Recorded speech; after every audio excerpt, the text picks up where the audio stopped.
नमस्कार, news point लेकर हाजिर हूं मैं राजीव। दोस्तों, पश्चिम बंगाल की चर्चा आजकल खूब हो रही है। कोलकाता, आप जानते हैं कोलकाता रेप कांड। पश्चिम बंगाल की सत्ता पर एक बार फिर बीजेपी की निगाह टिकी हुई है। कोलकाता रेप केस को लेकर ममता बनर्जी की सरकार के खिलाफ जो नाराजगी दिख रही है, उसमें बीजेपी अपने लिए सत्ता का रास्ता बनाने में लगी हुई है, ये कह सकते हैं। और इसीलिए इस मामले में पहले ही दिन बीजेपी ने सीधे इस्तीफे की मांग ममता बनर्जी से कर दी और इसके साथ ही राष्ट्रपति शासन की मांग भी होने लगी। लेकिन ऐसे ही गंभीर अपराध उत्तराखंड, बिहार और यूपी यानी उत्तर प्रदेश में भी बीते दिनों में हुए हैं। वहां बीजेपी ने चुप्पी साध ली है। आखिर क्यों?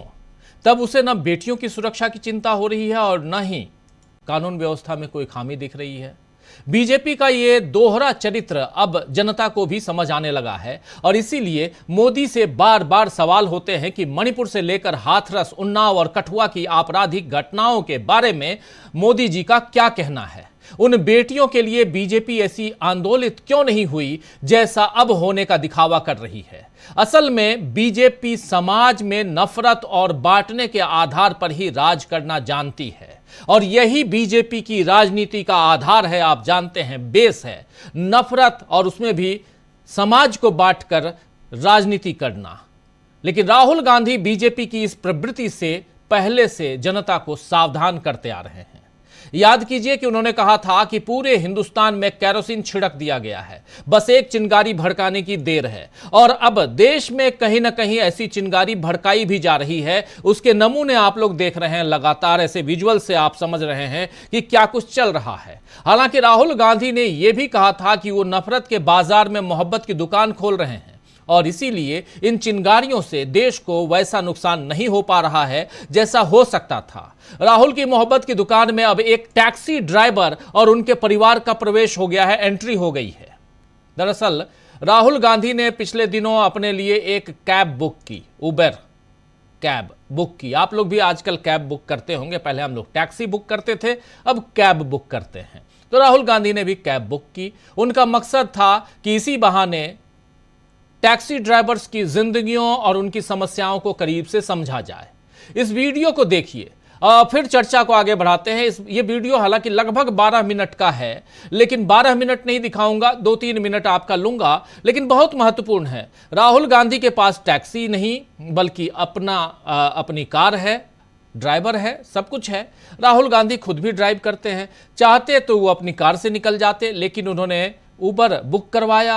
उबर का ड्राइवर आता है, उसमें बैठते हैं और फिर वो राइड करते हैं। बातें क्या हो रही हैं और बात परिवार तक कैसे पहुंची, सब कुछ सुनिए। जरा देख लीजिए एक छोटी सी बानगी, छोटा सा हिस्सा इस वीडियो का। से चला रहे हो? ये 5 साल हो गए। शुरू क्यों किया? पहले मैं कंपनी में जॉब करता था, फिर शादी हो गई। अच्छा। शादी होने के बाद फिर इसी लाइन में आ गया। और कितने घंटे चलाते हो? सर इसका कोई वो नहीं है, कुछ भी हो सकता है। 12 2 दिन हो जाते, इसी में ही पड़ा रहता हूँ। पहले वही रेट 30 रुपए सीएनजी थी, तब भी गाड़ी यही रेट चलती थी। और आज 90-95 हो गए, वही रेट आज। टैक्सी वालों कोई वैल्यू नहीं करता है। जहाँ गाड़ी कोई नहीं जाती है वहाँ ओला उबर जाती है। चाहे दंदल हो, तालाब हो, कितना भी पानी, कल यहाँ तक बोनेट तक पानी था, लेकिन कस्टमर उतरा नहीं। मुझे तो वही छोड़ो। 11-12 में बहुत बढ़िया काम चला। ड्राइवरों ने गाड़ियां बना ली थी, तब तो कंपनी खड़े होने के 10,000 रुपए देती थी। मतलब पहले हाँ। फंदा लगाया, फिर हाँ। फंदा टाइट किया। हाँ, कुछ नहीं, अब कुछ नहीं है सर। आपने कब तक पढ़ाई की? मैंने ग्रेजुएशन कर रखा है, मैंने ITI किया है और यामा में जॉब किया था मैंने। जब मैंने अप्रेंटिस कर लिया तो यामा वालों ने निकाल दिया। यामा वालों ने? हाँ, एक साल। हाँ, कि भाई आपका ब्रेक हो गया। मैंने कहा अब कहाँ जाऊँ कि दूसरी कंपनी में ट्राई करो। तो फिर उससे मैं निकल के फिर मैंने गाड़ी का प्लान बनाया है। आपका पहला ओरिजिनल प्लान था कि मैं कंपनी में काम करूँ, लेकिन ITI करके आया, कंपनी में जॉब किया, फाइनल इंस्पेक्शन में था, गाड़ी टेस्टिंग का मेरा काम था। क्या टेस्टिंग करते थे? ये स्कूटी, यामा की बाइक। तो फिर उन्होंने आपको फिर से क्यों नहीं लिया? क्लियर हो जाएगा ना, परमानेंट की स्थिति में आ जाओगे। तो कंपनी का रूल होता है परमानेंट नहीं करना। हाँ, परमानेंट नहीं करना है, तो मतलब 6 महीने का ब्रेक। आज बताओ, मेरे तो भाग खुल गया। मेरा तो आपसे कोई ऐसा वो नहीं था कि आप अचानक मेरे पास, जबकि ये ड्यूटी 2 बार आई थी मेरे पास। अच्छा। हाँ, मैंने एक बार की रेंटल मैं नहीं करूंगा, इतनी देर में मैं और काम कर लूंगा, डबल हो जाएगा। 800 रुपए दिखा रहा था मेरे को 4 घंटे के, 4 घंटे के 800 रुपए। आपसे लेगा 1500 रुपए, मेरे को 800 रुपए। अगर आपको नहीं लगता कि चुने हुए लोग अमीर होते जा रहे हैं और लार्ज और जो बड़ा मैस है अब 90% लोग हैं वो नीचे जाते जा रहे हैं, बस वो वही चल रहा है, वही चल रहा है, वही सिस्टम चल रहा है इस टाइम। राजस्थान में हम एक कानून लाए थे, हमारी जब सरकार थी, हाँ, आपकी सरकार थी, तो हम कानून लाए थे कि जो भी उबर चलाता है या डिलीवरी करता है, हर ट्रांजैक्शन में उसके लिए थोड़ा सा पैसा पेंशन के लिए कटेगा। तो आपने मान लो आपने राइड की, हाँ। हर राइड के लिए कंपनी को थोड़ा सा पैसा आपके पेंशन के लिए अलग रखना पड़ेगा, जो आपको बाद में मिलेगा। बिल्कुल सर, इसके बारे में क्या लगता है? बहुत बढ़िया रहा है। एटलीस्ट सिक्योरिटी तो आए ना कि भैया थोड़ा हाँ, सा लास्ट हमारा में बच जाके जाए। अगर मिल जाएगा तो उससे कुछ राहत हो जाए। बिल्कुल, दो काम सरकार कर सके, जैसे हमारी तेलंगाना में, कर्नाटक में सरकार है, अगर हम वहाँ दो काम कर सकें तो क्या हो सकते हैं? एक तो पेंशन का आपने कहा ठीक है, वो और क्या हो सकता है? एक तो इनका रेट सर सही किया जाए, रेट ठीक किया जाए। हाँ, रेट मतलब इनका पूरा वो निकाल के कैलकुलेशन करने के बाद इनका ये लिखा, हाँ, बाकी में इनको कुछ बच रहा है कि वैसे ही रो रहे हैं। मतलब मिनिमम वेज होना है, हाँ, कम से कम हाँ, वेज कम से कम जिंदा तो बने रहे ये। जिसने गाड़ियां लेनी ना सर किस्तें नहीं डाल पा रहे हैं, ये कंडीशन है। सारे टैक्सी वाले रो रहे हैं इस टाइम, कोई सुनने के लिए तैयार नहीं। सपने में भी नहीं सोचा था, सिर्फ टीवी पे देखा था। तो सुन रहे थे आप दोस्तों, सुनील उपाध्याय नाम के इस टैक्सी चालक से राहुल गांधी ने घर परिवार की जानकारी के साथ साथ उनके सपनों के बारे में बात की और इसके अलावा राजस्थान में अपनी सरकार के दौरान बनाए गए कानून का जिक्र किया, जिसमें टैक्सी चालकों के लिए पेंशन की व्यवस्था होती थी। और साथ ही राहुल गांधी ने पूछा कि तेलंगाना और कर्नाटक में उनकी सरकारों को और क्या क्या काम करना चाहिए।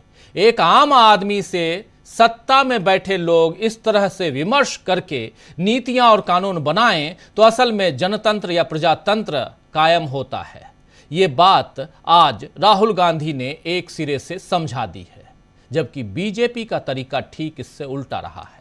बीजेपी पे आए हम, लेकिन उससे पहले एक और इसी वीडियो का दूसरा हिस्सा दिखाना चाहता हूं, जब राहुल गांधी इनसे पूछते हैं इसी टैक्सी ड्राइवर से कि परिवार में कौन कौन है, और उसके कुछ दिन बाद उसी परिवार से राहुल गांधी की मुलाकात होती है। ये शायद दिल्ली का ये बंगाली मार्केट का एरिया है, वहां का कोई रेस्तरां, जिसमें राहुल गांधी उसी परिवार के लोगों से मुलाकात करते हैं। आइए इनके बीच क्या बातचीत होती है ये भी देख लेते हैं। बहुत महत्वपूर्ण मुद्दा यहां पे, और इन सब के जरिए राहुल गांधी क्या राजनीति कर रहे हैं, किस तरह की राजनीति कर रहे हैं कि यहां आज की इस चर्चा की शुरुआत मैंने कोलकाता से की। कोलकाता रेप कांड में क्या कुछ हो रहा है उससे की, लेकिन राहुल गांधी को क्यों दिखा रहा हूं, इस वीडियो को क्यों दिखा रहा हूं, जरा समझिएगा, बाद में थोड़ा सा इंतजार कीजिए, लेकिन पहले इस वीडियो को देख लीजिए।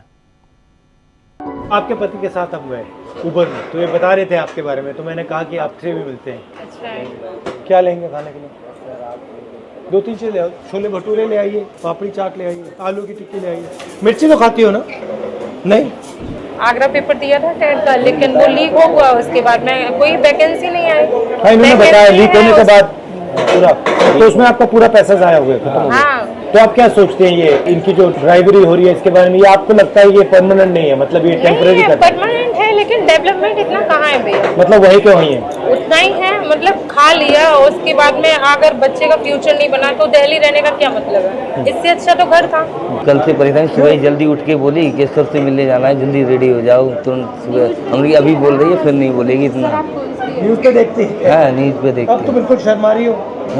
हाँ? मेरे साथ थोड़ी शर्माना है तुम्हें। आपका नाम लेके बोल रही थी, आपका नाम ले रही थी। मैंने ये बोल दिया ना, क्योंकि सर बोल न्यूज़ रहे थे देखते हैं ना बहुत आप लोग, तो न्यूज़ में देखते हैं। बड़ी होके क्या करोगी?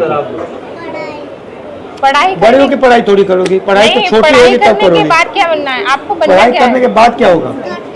किस प्रकार के डॉक्टर? दिल के, दिमाग के, हड्डी दिमाग के? दिमाग के। और आपका क्या प्लान है? डॉक्टर। कौन सा सब्जेक्ट मुश्किल लगता है? मैथ। और अच्छा कौन सा लगता है? बाकी सब। आप भी यूपी के हैं? हाँ। कानपुर से हूँ सर मैं, कानपुर, लेकिन मैरिज मेरी एटा में हो गई तो मैं एटा शिफ्ट हो गई। एटा कैसी जगह है? ठीक है सर, डिस्ट्रिक्ट है तो ठीक ही है, लेकिन बस वही है कि सबसे पहले आपको क्या लगा जब आपने दिल्ली देखी पहली बार? कुछ नहीं लगा, बस फिर तो अपने घर की याद आती है यहाँ। आपसे मुलाकात हो गई, इतना क्या कम था। कर्नाटक में और तेलंगाना में उबर ड्राइवर्स के लिए कानून बना रहे हैं, तो मैं थोड़ा समझना चाहता था कि इनको मुश्किलें क्या हैं, क्या क्या चाहते हैं। तो फिर मैंने सोचा कि अगर इनसे बात करना हो तो जो आप लोग इन पर डिपेंडेंट हो तो आपसे भी बात कर लूँ। 24 घंटे हो जाते हैं, ना खाने का सिस्टम ना सोने का, वही है 24 घंटे होने के बाद। तो सुन रहे थे आप परिवार के लोगों से भी, टैक्सी ड्राइवर से ही नहीं मुलाकात बल्कि परिवार के लोगों से भी मुलाकात कर, उनके साथ खाना खाकर, और जो बातें यहाँ कर रहे हैं राहुल गांधी, लेकिन बिल्कुल मजी हुई बात, सधी हुई बातें, और उसमें कर्नाटक और तेलंगाना का जिक्र इस परिवार से भी कर रहे हैं, उनकी पत्नी से भी कर रहे हैं। सुनील उपाध्याय जो ड्राइवर उनकी टैक्सी, उबर टैक्सी चलाते हैं, लेकिन इनकी पत्नी से भी, और एटा कभी नहीं गया और एटा कैसी जगह है, ये सब कुछ यहाँ जानते समझते हुए, बच्चों से बात करते हुए राहुल गांधी। आज ये बात राहुल गांधी ने एक सिरे से समझा दी है कि देश की राजनीति की दिशा क्या हो सकती है, जबकि बीजेपी का तरीका ठीक इससे उल्टा रहा है। आप याद कीजिए कि किस तरह किसानों के से बिना पूछे हुए कृषि कानून बना दिए गए, या सेना से मशवरे के बिना अग्निवीर योजना लागू कर दी गई इसी देश में।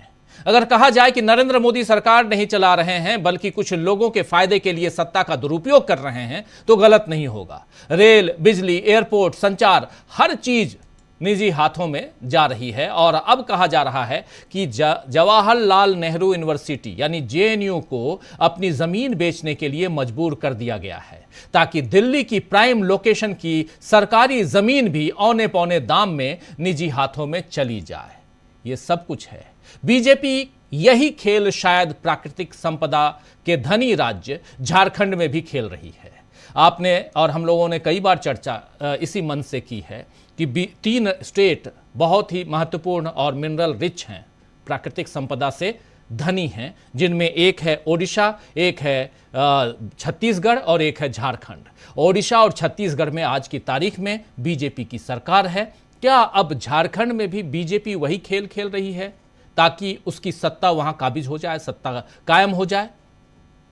झारखंड में हेमंत सोरेन को जेल में डालने के बाद भी उसे फायदा नहीं हुआ, तो अब चंपाई सोरेन को तोड़ने की कोशिश हो रही है। इस पर हमने कल खूब चर्चा की, आज सुबह भी चर्चा की। वैसे चंपाई सोरेन के जाने से बीजेपी को अभी तो सत्ता नहीं मिलेगी, लेकिन विधानसभा चुनावों में वो इंडिया गठबंधन को नुकसान पहुंचाने की कोशिश जरूर करेगी। यानी एक तरफ चंपाई सोरेन की कहानी, एक तरफ राहुल गांधी की कहानी, और एक तरफ कोलकाता की कहानी चल रही है। 3 पैरेलल कहानियां।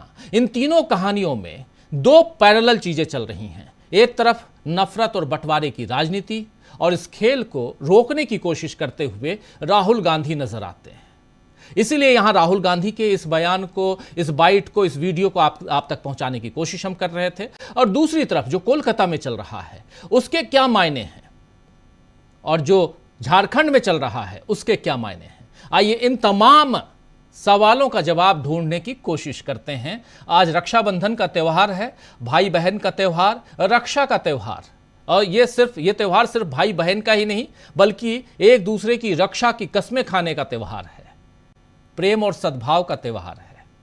और ऐसे में अगर देश में नफरत और बंटवारे की राजनीति पर रोक लगाने की थोड़ी बहुत भी कोशिश हो जाए तो इससे बेहतर क्या होगा। आज का दिन तो और भी अच्छा दिन है।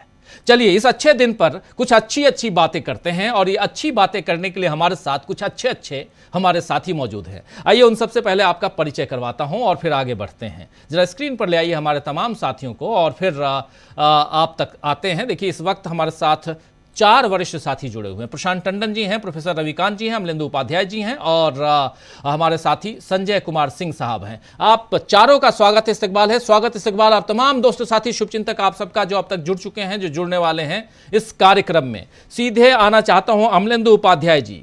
कल आपका जो माइक है वो बंद था, आज उम्मीद है कि आज ऑन हो गया होगा। आज अच्छा दिन है इसलिए भी, और टीका लगा के बैठे हैं तो इसलिए भी आज ऑन होना लाजिमी है, क्योंकि इस देश में टीके का आज बहुत महत्व है आज की तारीख में, इसलिए भी। और आपकी माइक तो कोई बंद कर ही नहीं सकता अगर आप टीका लगा के बैठे हैं तो। खैर, तो अमलेंदु उपाध्याय जी, जरा समझूं आपसे कि नफरत और बंटवारे की राजनीति का जो खेल है वो कोलकाता से होते हुए झारखंड और इधर दिल्ली में राहुल गांधी का ये जो वीडियो है वो वहां तक कैसे पहुंचता है। और यहां राहुल गांधी पे आइए, लेकिन जरा कोलकाता चलिए सबसे पहले और वहां के जो सियासी मायने हैं उसको एक पत्रकार के नाते समझाने की कोशिश कीजिए। देखिए राजीव जी, जो कोलकाता में हो रहा है उसके असल में कई आयाम हैं। निश्चित तौर पे वहां प्रशासन की गलती रही कि उसने समय पे त्वरित कदम जो उठाने चाहिए थे उस तरीके से नहीं उठाए जिस तरीके से एक्शन लेना चाहिए था। लेकिन जिस तरीके से पूरा आंदोलन को हाईजैक करके और एंटी ममता बनर्जी बना दिया गया है भारतीय जनता पार्टी की तरफ से, भारतीय जनता पार्टी के समर्थित लोगों की तरफ से, उससे ये लगता है कि जैसे रेप कांड जो हुआ है वो शायद ममता बनर्जी ने ही किया है। इस तरीके से उसको एक तरीके से बनाया जाने की कोशिश की जा रही है। सवाल ये राजीव जी कि ये जो रेपिस्ट आते हैं ये आते कहाँ से हैं, ये किस समाज से आते हैं, क्या ये आसमान से उतरते हैं या हमारे परिवारों में से ही निकल करके आते हैं, इस पर कोई विचार करने के लिए तैयार नहीं है। सवाल ये कि या केवल ये रेप की घटना है या इसके पीछे कुछ और था, उसको फिर रेप के जरिए दबाने की कोशिश की गई। जिस तरीके की सूचनाएं आ रही है कि वहां कोई अंग बेचने का धंधा भी कुछ चल रहा था डॉक्टरों के जरिए, और डॉक्टर जो थी उसने उसको पकड़ लिया था, उसने कुछ कहा था कि हम इसको उजागर कर देंगे, इस तरह की बातें भी आ रही हैं। अब ये कहा नहीं जा सकता ये कितना सच है या कितना गलत है, लेकिन जो भी चीजें आ रही है ये कुल मिलाकर उस घटना के जो उस डॉक्टर के साथ नाइंसाफी हुई या उसके साथ जो दुर्घटना हुई उसके खिलाफ ना होकर के ये पूरा एक तरीके से राजनीतिक इसने रूप धारण कर लिया है। होता राजीव जी ये कि हम लोग काफी समय से देख रहे हैं कि जब भी किसी राज्य में कोई विधानसभा चुनाव होता है तो इसी तरीके के मसले जो है किसी न किसी राज्य में उठाकर खड़े कर दिए जाते हैं और फिर उसके ऊपर राजनीति शुरू हो जाती है। यहाँ किसी का भी उद्देश्य जो है वो उस डॉक्टर को न्याय दिलाना नहीं है, जो भी आज बातें कर रहे हैं, क्योंकि अगर उस डॉक्टर को न्याय दिलाना उद्देश्य होता तो ऐसी ही घटना राजीव जी उत्तराखंड में हुई है, उस पर सब खामोश है। इसी तरीके की घटना बिहार में 2 घटनाएं हुई है, उस पर सब खामोश है। उत्तर प्रदेश में घटना हुई है, उस पर सब खामोश है। आज ही जो उत्तर प्रदेश का मुरादाबाद है उसके एसएसपी की मैं बाइट देख रहा था राजीव जी, एक प्राइवेट अस्पताल में नर्स के साथ इसी तरीके का पाशविक व्यवहार जो है एक डॉक्टर ने किया है। तो अब वहां कोई जो है आवाज उठाने के लिए तैयार नहीं है। जो डॉक्टर्स हड़ताल कर रहे हैं पूरे देश भर में आईएमए के बैनर के तले, अब वो उस डॉक्टर के समर्थन में है या उस डॉक्टर के विरोध में है। इन डॉक्टर्स को ये भी बताया जाना चाहिए क्या केवल जो कोलकाता की जो डॉक्टर थी उसी के साथ अन्याय हुआ, क्या मुरादाबाद की नर्स उसके साथ अन्याय नहीं हुआ। बहुत सारे मसले ऐसे हैं जिन पर एक लंबी बहस हो सकती है, लेकिन महत्वपूर्ण सवाल यही है कि एक जो सामाजिक बुराई है या एक कहिए कि जो एक यौन विकृति है उसको आप किस तरीके से राजनीति का रूप दे देते हैं, उस पर राजनीति करते हैं। सवाल यह राजनीति का उत्तर प्रदेश की सरकार एक यौन अपराधी जो एक मंत्री रह चुका होता है, भारतीय जनता पार्टी का नेता है, उसके जब मुकदमे उसके वापस ले लेती है तब किसी को कोई आपत्ति नहीं होती है। वाराणसी में भारतीय जनता पार्टी से जुड़े हुए जो संगठन है उसके 3 जो छात्र नेता हैं वो घटना में लिप्त पाए जाते हैं और वो 2 महीने तक लगातार मध्य प्रदेश में भारतीय जनता पार्टी का चुनाव प्रचार करते रहते हैं और उनकी गिरफ्तारी तब तक नहीं होती जब तक कि चुनाव संपन्न नहीं हो जाता है। तो आखिर इसमें क्या कहा जाए। तो ये कुल मिलाकर जिस तरीके से ताने वाने बुनने करने की कोशिश की जा रही है ये सिर्फ एक राजनीतिक हथियार के तौर पर उसका इस्तेमाल किया जा रहा है। मैं समझता हूँ राजीव जी की जिन दरिंदों ने उस डॉक्टर के साथ दरिंदगी की उससे ज्यादा बड़े दरिंदे वो है जो इस दरिंदगी के ऊपर राजनीति कर रहे हैं। तो समाज को ये देखना होगा कि इस घटना के ऊपर कौन लोग जो है वो राजनीति कर रहे हैं। निश्चित तौर पे वो दरिंदों से कम दरिंदे दिखाई नहीं पड़ते राजनीति। दूसरा ये है कि जिस तरीके से झारखंड में चल रहा है या जो कर्नाटक में चल रहा है या जिस तरीके से महाराष्ट्र में चल रहा है, ये सारी चीजें जो सब सामने आ रही है ये कहीं ना कहीं जो इस समय देश के अंदर राजनीति है उसको लेकर के ये सब चीजें सामने आ रही है। और सबको अगर राजीव जी जोड़ा जाए एक दूसरे से तो ये सारे मसले जो कहीं ना कहीं जाकर के राहुल गांधी जिनको A2 कहते हैं या A1 कहते हैं उनसे जाकर के जुड़ते हैं। बंगाल में भी राजीव जी A1 का जो है काफी ज्यादा कहा जाए इन्वेस्टमेंट है और बांग्लादेश में जो बिजली जा रही है वहां से गैस की पाइपलाइन जो आनी है वो बंगाल होती हुई जानी है। बहुत सारे व्यापारिक मसले भी है। तो क्या इस सरकार को या भारतीय जनता पार्टी को जिस तरीके से खनिज वाले राज्य चाहिए जिसमें से उसने झारखंड ने ही लिया है, उड़ीसा ने ही लिया है, अब वो झारखंड लेना चाहती है और छत्तीसगढ़ ले लिया है और उड़ीसा ले लिया, झारखंड लेना चाहती है, तो क्या इसी तरीके से A1 का व्यापारिक साम्राज्य बढ़ाने के लिए अब उसको बंगाल भी चाहिए? क्या इस सब के पीछे ये भी है?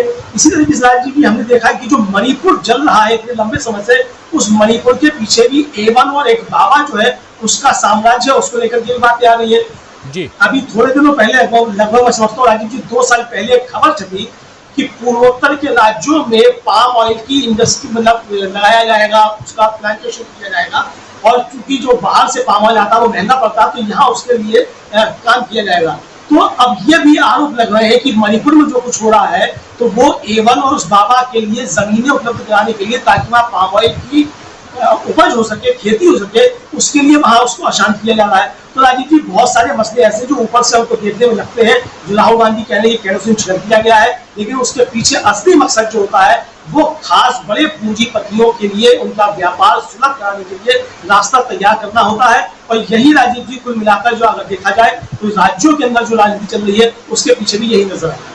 जी, राज्यों की राजनीति और उसमें राहुल गांधी की अलग सियासत, और उसमें कहीं ना कहीं उस वर्ग को और उन तमाम वर्गों को जोड़ने की कोशिश राहुल गांधी करते हुए नजर आते हैं, जिसके जरिए आप इस देश को समझ पाएं, जान पाएं, और कल को अगर उनके लिए कोई नियम कानून बनाने की जरूरत हो तो आपके दिलो दिमाग में वो बातें रहें जब आप उनसे मिले थे और उस वक्त उसने क्या कहा था। राहुल गांधी ने इन तमाम लोगों से मुलाकात की है।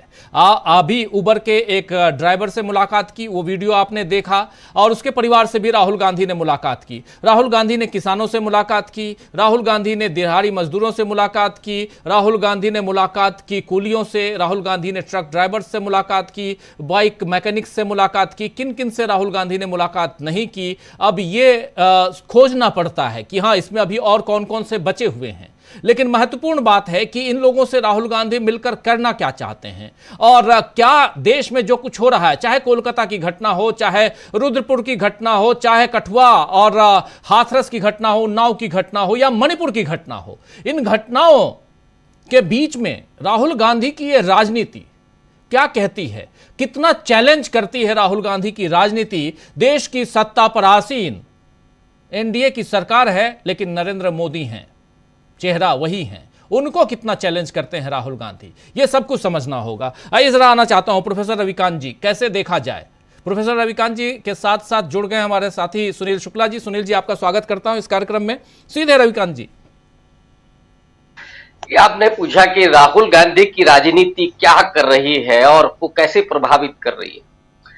राजीव जी, इस समय मोदी जी को ठीक से नींद भी आ पा रही होगी, जरा पूछिए। उनके इर्द गिर्द के लोग क्या चैन पा रहे होंगे। राहुल गांधी जो इन दिनों काम कर रहे हैं उसे मैं भारत जोड़ो यात्रा का एक्सटेंशन ही मानता हूं।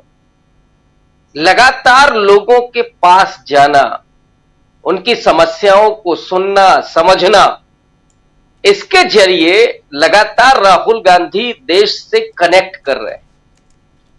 और किसी भी समय पर, चाहे आप स्वाधीनता आंदोलन में जाकर के देख लें या आजादी के बाद देख लें, इस देश का जननायक वही बना है जो लोगों से कनेक्ट करता है।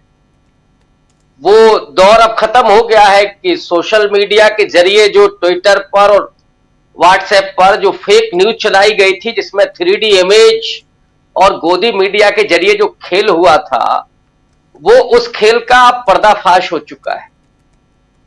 10 साल में जो गरीबी बढ़ी है, असमानता की खाई बढ़ी है, बेरोजगारी का तो आलम पूरा देश जानता है, उसके बीच में राहुल गांधी इस देश के लिए सौहार्द का संदेश लेकर के उनकी उम्मीदों को जलाए रखने के लिए, क्योंकि इन 10 सालों में मुझे लगता है कि सबसे ज्यादा जो चीज छलनी हुई है वो लोगों की अपेक्षाएं, उम्मीदें, सपने, वो सबसे ज्यादा खत्म हुए। अब लोगों को 5 किलो राशन लेकर के जाने में शायद कोई अवमानना नहीं लगती, कोई अपमान नहीं लगता। आपने एक ऐसा माहौल तैयार कर दिया है, एक ऐसी मजबूरी पैदा कर दी है कि लोगों के पास काम नहीं है कि जिसके जरिए वो सम्मानजनक तरीके से अपनी रोटी जुटा सकें। और लेटरल एंट्री के जरिए में राहुल गांधी ने आज वो भी ट्वीट किया। लेटरल एंट्री के जरिए जो इस देश में किया जा रहा है, ये सिर्फ SC ST OBC के आरक्षण का ही मामला नहीं है। मैं तो बल्कि ये जानना चाहता हूं कि 2018 से ये जो नीति चल रही है, जिसमें अब तक 60 से ज्यादा बड़े पदों पर अधिकारी हैं, संयुक्त सचिव जैसे पदों पर डायरेक्टर हैं, से उसमें संभवतः सेबी की वो अध्यक्ष भी है, माधवी पुरी बुच भी। इन्होंने क्या दिया है आज तक इस देश को इन 6 सालों में? इनकी नीतियां किसके लिए बनी हैं? ये कारपोरेट हितैषी नीतियां बनाए हैं या इन्होंने गरीबों वंचितों के लिए भी कुछ किया है?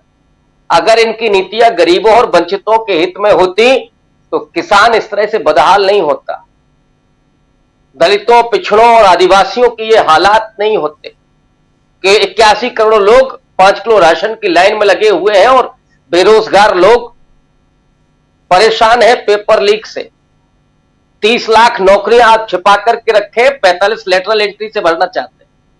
ये जो हालात बना दिए गए हैं इस देश के, जिसमें कोई जिम्मेदारी नहीं है, कोई उत्तरदायित्व नहीं है, और किस नीति के जरिए क्या आउटपुट मिला है ये भी किसी को नहीं मालूम। और डंके की चोट पर आरएसएस के लोगों की नियुक्ति हो रही है। राहुल गांधी ने वो ठीक कहा कि जो संघ लोक सेवा आयोग करता था, आजकल राष्ट्रीय स्वयंसेवक संघ के जरिए हो रहा। ये बड़ा मुश्किल में फंसा हुआ दौर है, और ऐसे में राहुल गांधी जब लोगों की राजनीति कर रहे हैं, राजनीति को बड़ा बुरा माना जाता है, लेकिन राजनीति जब देश के लोगों के आंसू पोंछने के लिए हो, मणिपुर के महिलाओं की आबरू बचाने के लिए हो, उन बच्चों के घरों के लिए हो जो निर्वासित जीवन जी रहे हैं, तो ये राजनीति उम्दा है और ऐसी राजनीति होनी चाहिए। अगर वो राजनीति उन कुलियों के आर्थिक आत्मनिर्भरता के लिए हो, ये जो उबर में टैक्सी ड्राइवर है उसकी जिंदगी के बदलाव के लिए हो, उसके बच्चे की शिक्षा के लिए हो, उसके सरकारी नौकरी के अवसर के लिए हो, तो ये राजनीति अच्छी है, ये राजनीति होनी चाहिए। राहुल गांधी वही राजनीति कर रहे हैं जिससे इस देश का दलित, वंचित, पिछड़ा, अल्पसंख्यक, जो गरीब है, जो किसान है, जो मजदूर है, जो लोअर मिडिल क्लास है, जो रेहड़ी वाला है, उसकी चिंता राहुल गांधी की आंखों में दिखाई पड़ती है। वहां अंबानी और अडानी की चिंता नहीं है, वहां अडानी को बचाने की चिंता नहीं है, और पार्लियामेंट में जिस तरह से चीजें होती रही पिछले 10 साल तक, अब लगाम लगी है। राहुल गांधी की जो लोकप्रियता है इस समय, उससे मैंने कहा कि नरेंद्र मोदी को इस समय नींद नहीं आ रही होगी। जो गुब्बारा फुलाया गया था वो राहुल गांधी के इस स्वाभाविक राजनीति से, मैं इसमें कुछ ऐसा नहीं मानता कि कुछ अलग तरह की राजनीति, यही स्वाभाविक राजनीति है, असल में यही राजनीति होनी चाहिए। तो उस राजनीति के जरिए नरेंद्र मोदी की सारी लोकप्रियता जो बनाई गई थी वो खत्म हो चुकी है। और राजीव जी, इन दिनों एक बड़ा खराब ट्रेंड चल रहा है। अगर आपने ध्यान दिया हो, इस समय राहुल गांधी की इमेज को फिर से बर्बाद करने का पूरा एक प्रोजेक्ट चल रहा है। राहुल गांधी को अब कहा जा रहा है कि ये बहुत देशद्रोही काम कर रहे हैं, ये इस देश के लिए खतरा है, रशिया की तरह है, चाइना की तरह है। उस तरह से हमने वीडियो देखे हैं। ये कौन लोग हैं जिन्हें राहुल गांधी खतरा लगते हैं? इस देश के करोड़ों लोग जिसमें मोहब्बत देख रहे हो, इस देश के करोड़ों लोग जिसमें अपनी उम्मीदें, सपने देख रहे हो, वो चंद लोगों के लिए खतरा राहुल गांधी बन गए हैं। तो दरअसल अगर राहुल गांधी इस देश में लोकतंत्र के लिए, संविधान के लिए चिंतित हैं, और सुनील जी बैठे हुए इलाहाबाद, शायद 24 तारीख को राहुल जी आ रहे हैं, तो अब जगह जगह, चाहे इलाहाबाद हो, लखनऊ हो, और शायद दिल्ली हो, कहीं भी हो, राहुल गांधी इस समय लोगों के बीच में राजनीति कर रहे हैं। और यही राजनीति इस देश के लिए होनी चाहिए। जो संविधान को बदलने का पूरा आतंक काट रहे थे, जो चैलेंज कर रहे थे कि 400 पार हम लाएंगे और संविधान बदलेंगे, उनके गाल पर इतना करारा तमाचा लगा है इस पूरी राजनीति के जरिए। राहुल गांधी ने जब हाथ में उठा लिया उस संविधान को, तो ये 240 पर अटक गए पूरी बेईमानी के बावजूद। जी। तो देश की जनता आज राहुल गांधी के साथ है और नरेंद्र मोदी के साथ अंबानी अडानी है और पूरा अभी का जो तंत्र है। लेकिन देखना यह होगा कि ये तंत्र भारी पड़ता है या राहुल गांधी की ये आम लोगों से उनकी मोहब्बत, आम लोगों से मिलना, उनके दुख दर्द में शामिल होना और देश के लिए संविधान और सौहार्द की राजनीति भारी पड़ती है। जी राजीव जी। बिल्कुल बिल्कुल, कौन सी राजनीति किस पर भारी पड़ती है ये देखना बड़ा दिलचस्प होगा। इस बीच आप तस्वीरें देख रहे हैं, ये तस्वीर है उबर ड्राइवर के परिवार के साथ मिलते हुए, उनके साथ लंच करते हुए राहुल गांधी। और ये एक टैक्सी इन्होंने बुक की राहुल गांधी ने और उसके बाद उनके साथ जाना और फिर उसके बाद इस वीडियो को जारी किया आज राहुल गांधी ने। और दूसरी तरफ की जो तस्वीरें आपकी आ रही हैं, जो देख रहे थे आप, वो कोलकाता की तस्वीरें हैं। लेकिन तीसरी एक तस्वीर और स्क्रीन पर ले आइए। ये तस्वीर ये बहुत महत्वपूर्ण है क्योंकि इस वक्त जब हम ये चर्चा कर रहे हैं तो दिल्ली चुनाव को लेकर उधर चर्चा चल रही है, मंथन। और इसकी ये अभी की तस्वीरें हैं, राहुल गांधी और के.सी. वेणुगोपाल और बीच में बैठे हैं मल्लिकार्जुन खड़गे। और दिल्ली को लेकर यहां चर्चा, आगामी चुनावों को लेकर चर्चा चल रही है। ये तस्वीरें वहीं की हैं, अभी से थोड़ी देर पहले AICC दफ्तर की, ऑल इंडिया कांग्रेस कमेटी दफ्तर की तस्वीर बिल्कुल आप तक हम पहुंचा रहे हैं। तो अलग अलग चीजें चल रही हैं। इन सब के बीच कई लोग डिमांड करते हैं कि राहुल गांधी को कोलकाता जाना चाहिए। राहुल गांधी सब जगह जाते हैं, कोलकाता क्यों नहीं जाते हैं? कोलकाता क्यों जाना चाहिए राहुल गांधी को? ये सवाल मैं पूछता हूं और इसका जवाब खोजने की कोशिश कीजिए। जो लोग ये कह रहे हैं कि राहुल गांधी को वो हाथरस गए, राहुल गांधी कई मणिपुर गए, उनको कोलकाता जाना चाहिए। खैर, जाएं न जाएं, लेकिन इसकी ये राजनीति क्या है इस पे आता हूं। उससे पहले प्रशांत टंडन जी के पास आना चाहता हूं जल्दी से। प्रशांत जी, कैसे देखते हैं जरा कोलकाता से लेकर राहुल गांधी की राजनीति? ये समझना बहुत जरूरी है। और इस घालमेल को जिस तरफ इशारा कर रहे थे प्रोफेसर रविकांत जी, कई सारे वीडियो कि ये देश के लिए, ये आदमी जो है ये देश के लिए अब खतरा है। राहुल गांधी के नाम पर यह वीडियो बनाया जा रहा है। अभी 15 अगस्त को आपने देखा एक वीडियो बनाया गया, बीजेपी के हैंडल से उस वीडियो को जारी किया था, लुटेरा के नाम से, जिसमें जवाहरलाल नेहरू, इंदिरा गांधी और राहुल गांधी तीनों को लेकर लुटेरा, देश के लुटेरे, और उसमें डायलॉग उसी ढंग के। तो ये राजनीति के उस दौर में हम हैं जिस दौर में इतनी ओछी, इतनी गंदी राजनीति, और वैसे में राहुल गांधी जो राजनीति कर रहे हैं उसको समझना, और इसके साथ साथ देश को, हम किसी की तरफदारी नहीं कर रहे हैं, लेकिन हाँ कोई अच्छा कर रहा है तो उसकी बात भी होनी चाहिए, इसलिए यहाँ ज़रूरी है। ये तस्वीरें आप कोलकाता की देख रहे हैं। प्रशांत टंडन जी, जो दिवंगत डॉक्टर है जिसके साथ बलात्कार हुआ, हत्या हुई, उसका पोस्टमार्टम रिपोर्ट आ गया है। 16 जगह एक्सटर्नल इंजरी है, गला घोट कर उसको मारने का पोस्टमार्टम रिपोर्ट से आ रहा है, यौन हमला भी है उसके ऊपर, ये सब बातें हैं। और उससे लग रहा है कि संघर्ष उसने बहुत किया और उसमें कई लोग शामिल थे। पोस्टमार्टम रिपोर्ट देख के ऐसा लगता है। लेकिन मैं कोलकाता पे आता हूँ, कोलकाता का जो प्रोटेस्ट हो रहा है बिल्कुल होना चाहिए, लाजमी है। लेकिन जरा पहले जो राहुल गांधी की पॉलिटिक्स है उस पर बात कर लेते हैं, फिर कोलकाता में बात करेंगे, क्योंकि कोलकाता में बहुत से लोग बात कर रहे हैं, गंभीर अपराध है। देखिए, राहुल गांधी जो कर रहे हैं राजीव जी, वो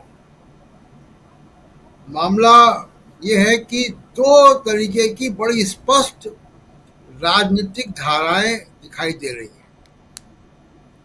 यहाँ बहुत सीनियर लोग बैठे हुए, सबने देखा है कि एक 90 के दशक की बाद की एक राजनीति आई,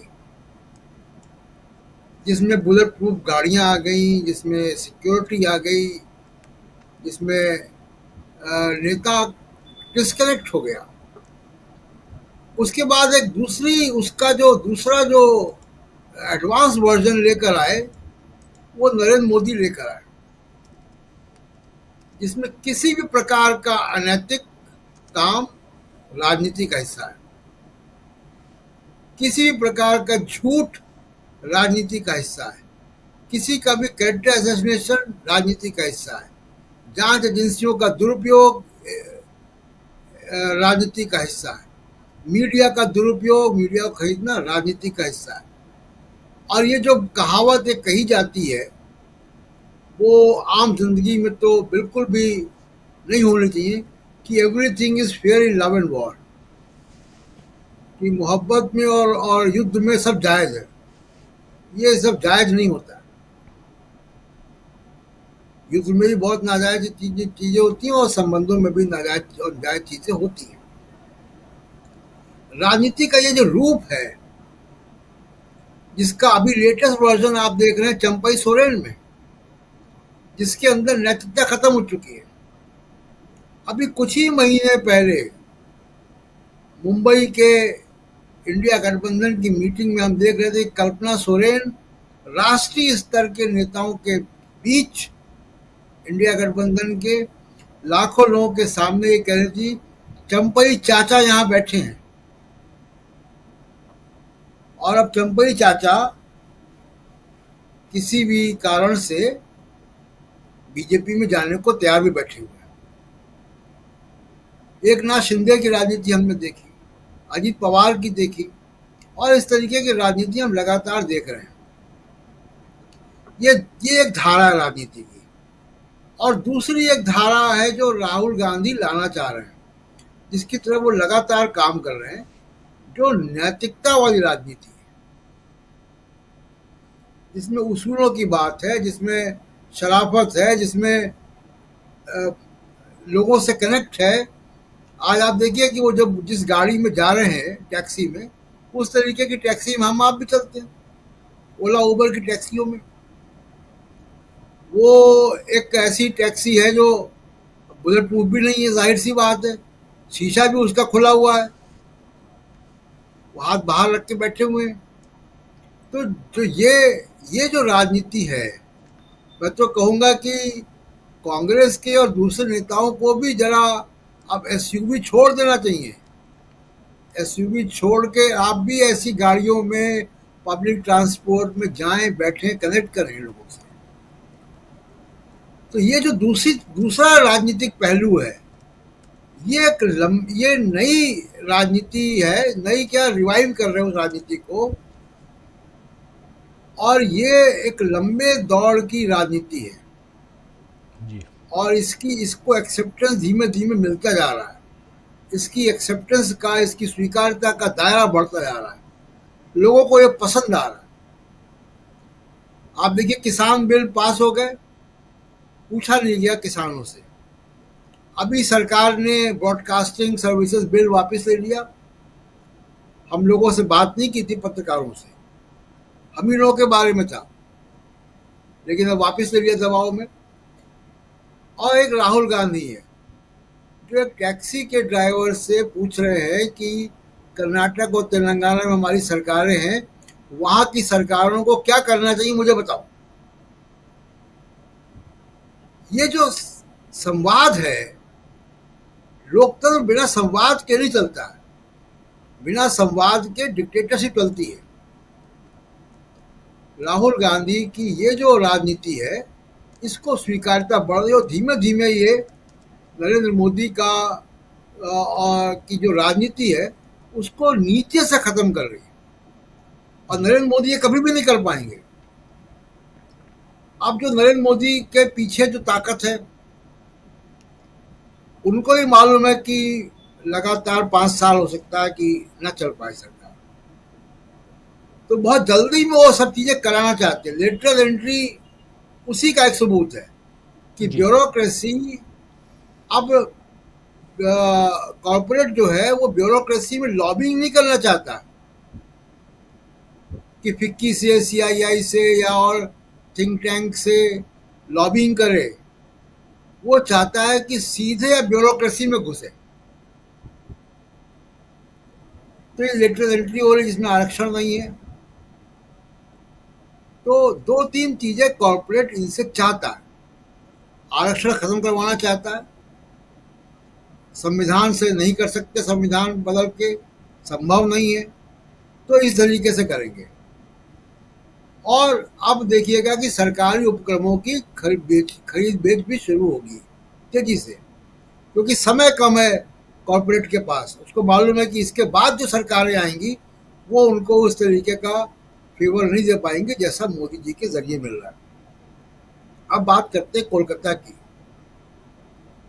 राजीव जी, बहुत अच्छी बात है कि जनता इस तरीके के विभत्स क्राइम के खिलाफ सड़कों पे है।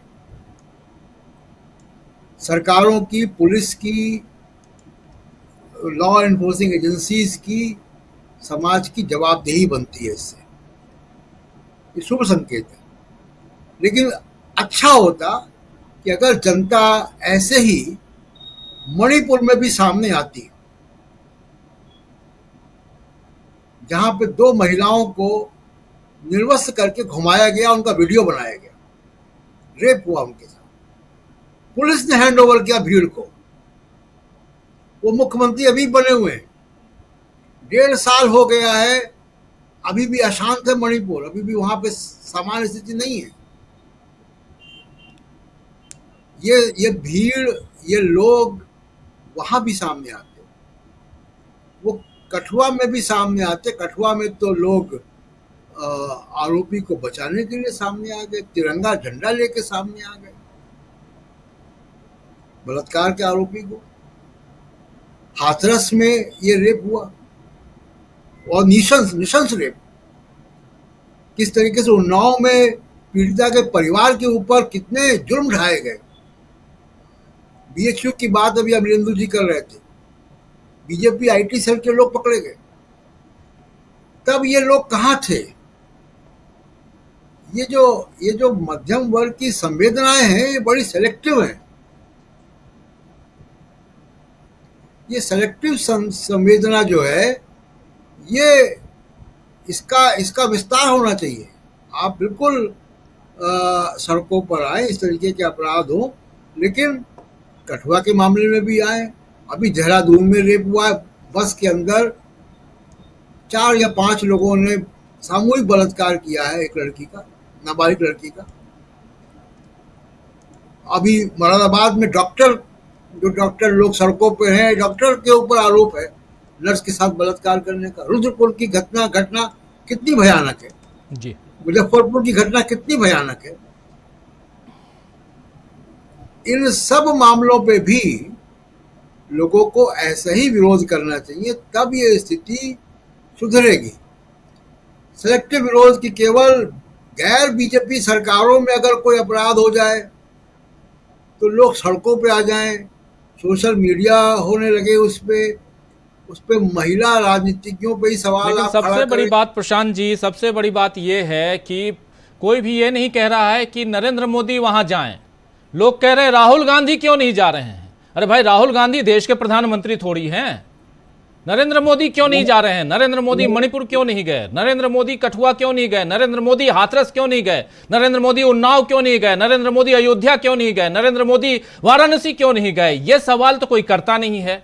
इसीलिए यहाँ ये भी जरूरी है, जरा इस बात पे भी चर्चा होनी चाहिए। सुनील जी के पास भी आऊंगा, लेकिन प्रशांत जी राजीव जी, एक चीज, जब निर्भया का कांड हुआ दिल्ली में, डॉक्टर मनमोहन सिंह प्रधानमंत्री थे, वो दूरदर्शन पर आए और पीड़िता परिवार के दुख के साथ खड़े हुए और ये कहा, एक प्रधानमंत्री के द्वारा ये कहा जा रहा था कि लोगों का गुस्सा जायज है, बस हिंसा मत कीजिए। ये प्रधानमंत्री मनमोहन सिंह टेलीविजन पर आकर बोलते हैं। क्या एक भी ट्वीट, एक भी संदेश कौन रोक रहा है नरेंद्र मोदी को इस डॉक्टर के ऊपर जो जिस तरीके क्राइम हुआ है, विभत्स क्राइम हुआ है, इस पे पक्ष में बोलने का? पर्दे के पीछे से आप राजनीति कर रहे हैं ममता बनर्जी के खिलाफ, लेकिन आप क्या पीड़ित परिवार के साथ खड़े हैं? इसका कोई ऐसा साक्ष्य नहीं है जो आप कह रहे हैं। मनमोहन सिंह का दिखाई देता है, सरकार उनकी थी, दिल्ली में भी सरकार उनकी थी, और उन्होंने कहा कि लोगों का गुस्सा जायज है। क्या नरेंद्र मोदी को कोई रोक रहा है ये करने को? राजीव, बिल्कुल, सवाल कई हैं। इन सवालों का जवाब नरेंद्र मोदी को देना चाहिए और उनके भक्तों को भी इस पर थोड़ा सोचना चाहिए कि आखिर नरेंद्र मोदी देश के प्रधानमंत्री हैं, उनके ऊपर क्या जिम्मेदारी है? सिर्फ राजनीति या देश को सुचारू ढंग से चलाने की जिम्मेदारी भी उनके ऊपर है। जल्दी से आना चाहता हूं सुनील शुक्ला जी अगर जुड़े हुए हैं तो। सुनील जी आपके पास जल्दी से आना चाहता हूं, फिर संजय जी के पास आता हूं। जरा आपसे भी समझूं, कोलकाता का मामला, उसमें राहुल गांधी की डिमांड की राहुल गांधी क्यों नहीं जा रहे हैं, एक ये डिमांड है। और दूसरी तरफ राहुल गांधी की जो राजनीति है उसमें आज एक एंट्री उबर ड्राइवर की भी हो गई है। सुनील उपाध्याय नाम है और लेकिन उनके जरिए राहुल गांधी ये समझने की कोशिश कर रहे हैं कि उबर या गिग वर्कर्स के लिए जब हम कानून अपने राज्यों में बनाएं जहां अभी कांग्रेस की सरकारें हैं तो क्या दिक्कतें आ सकती हैं और क्या कुछ लेके आना चाहिए। तो एक तरफ राहुल गांधी एक और बात आज से 2 साल पहले कह चुके हैं कि पूरे हिंदुस्तान में केरोसिन छिड़क दिया गया है। केरोसिन छिड़कने का मतलब कि नफरत फैला दी गई है और एक चिंगारी की जरूरत है। वो भी कई जगह साफ साफ ये बात भी दिखाई देती है। तो एक तरफ राहुल गांधी की राजनीति है और दूसरी तरफ नरेंद्र मोदी की राजनीति है, सत्ता हासिल करने की राजनीति, और दूसरी तरफ भी सत्ता हासिल करने की राजनीति है लेकिन राह अलग है। इन सब का समीक्षा, इन सब की बातें, विश्लेषण बहुत जरूरी है और इसके जरिए यह समझना भी जरूरी है कि देश में आखिर चल क्या रहा है और इसके मायने क्या हैं, सियासी मायने क्या हैं। ये राहुल गांधी कोलकाता नहीं जा रहे हैं, ये कौन लोग सवाल पूछ रहे हैं? उनकी तो पहचान होनी चाहिए ना। सवाल यह है कि, और दूसरी चीज है कि किनके प्रश्नों का जवाब दिया जाना चाहिए, जो प्रश्न पूछने के लिए अधिकृत हो। राहुल गांधी वहां गए हैं जहां कोई नहीं गया। मणिपुर गए जहां सरकार को जाना चाहिए था, वो पहुंचे वहां। वह हाथरस में गए जब इतनी बड़ी घटना हुई एक आयोजन में, कोई नहीं गया, राहुल गांधी वहां गए। ये आनंद विहार की कुलियों से मिलने गए, वहां कोई मिलने के लिए नहीं जाता। लोको पायलट से मिलने के लिए गए, कोई मिलने नहीं जा रहा। रेल मंत्री कह देते हैं कि जिनसे आप मिलने गए वो लोको पायलट है ही नहीं है। वह उस हर जगह गए। प्रियंका गांधी लखीमपुर खीरी गई, वहां कोई नहीं जा रहा था, वहां सरकार भी नहीं जा रही थी। जहां सरकार को जाना चाहिए, जहां सरकार की जिम्मेदारी बनती है कि वह लोगों से जाकर के एक संवाद कायम करे, लोगों को ढांढस बतावे, लोगों को विश्वास दिलाए, लोगों में सुरक्षा का भाव पैदा करे। अगर आप वहां नहीं जाते हैं, राहुल गांधी जा रहा है, तो राहुल गांधी को कहां जाना चाहिए? जहां पे कोई नहीं जा रहा वहां गए। राहुल गांधी ने तो किसी को मना नहीं किया। निश्चित रूप से कोलकाता की घटना बहुत निंदनीय घटना है, जघन्य घटना है। माफ किसी भी दिशा में उस घटना में शामिल लोगों को माफ नहीं किया जाना चाहिए, कठोरतम से कठोरतम सजा मिलनी चाहिए। लेकिन जो डॉक्टर लोग हड़ताल कर रहे हैं, मैं निजी तौर पर हड़ताल के पक्ष में नहीं। इस हड़ताल से आम आदमी प्रभावित है। वह आदमी प्रभावित है जिसके पास कोई विशेषाधिकार नहीं। वह बहुत मेहनत करके अपनी जमा पूंजी जोड़ करके अस्पतालों तक पहुंचता है, महीनों सालों बाद उसका नंबर आता है। तो डॉक्टर लोगों को, चिकित्सक लोगों को इस पर विचार करना चाहिए। निश्चित रूप से उनका जो विरोध प्रदर्शन है, मैं उसका समर्थन, मैं उनके साथ खड़ा हूं। जो भी ये घटना हुई है उस घटना के खिलाफ में, लेकिन निश्चित रूप से इस घटना जो विरोध प्रदर्शन का तरीका, अगर सरकार कुछ नहीं होती, निश्चित रूप से जो तरीका अपनाया गया, राज्य सरकार ने जो तरीका अपनाया, उसकी आप आलोचना कर सकते हैं, लेकिन कुछ नहीं किया ये भी नहीं कहा जा सकता।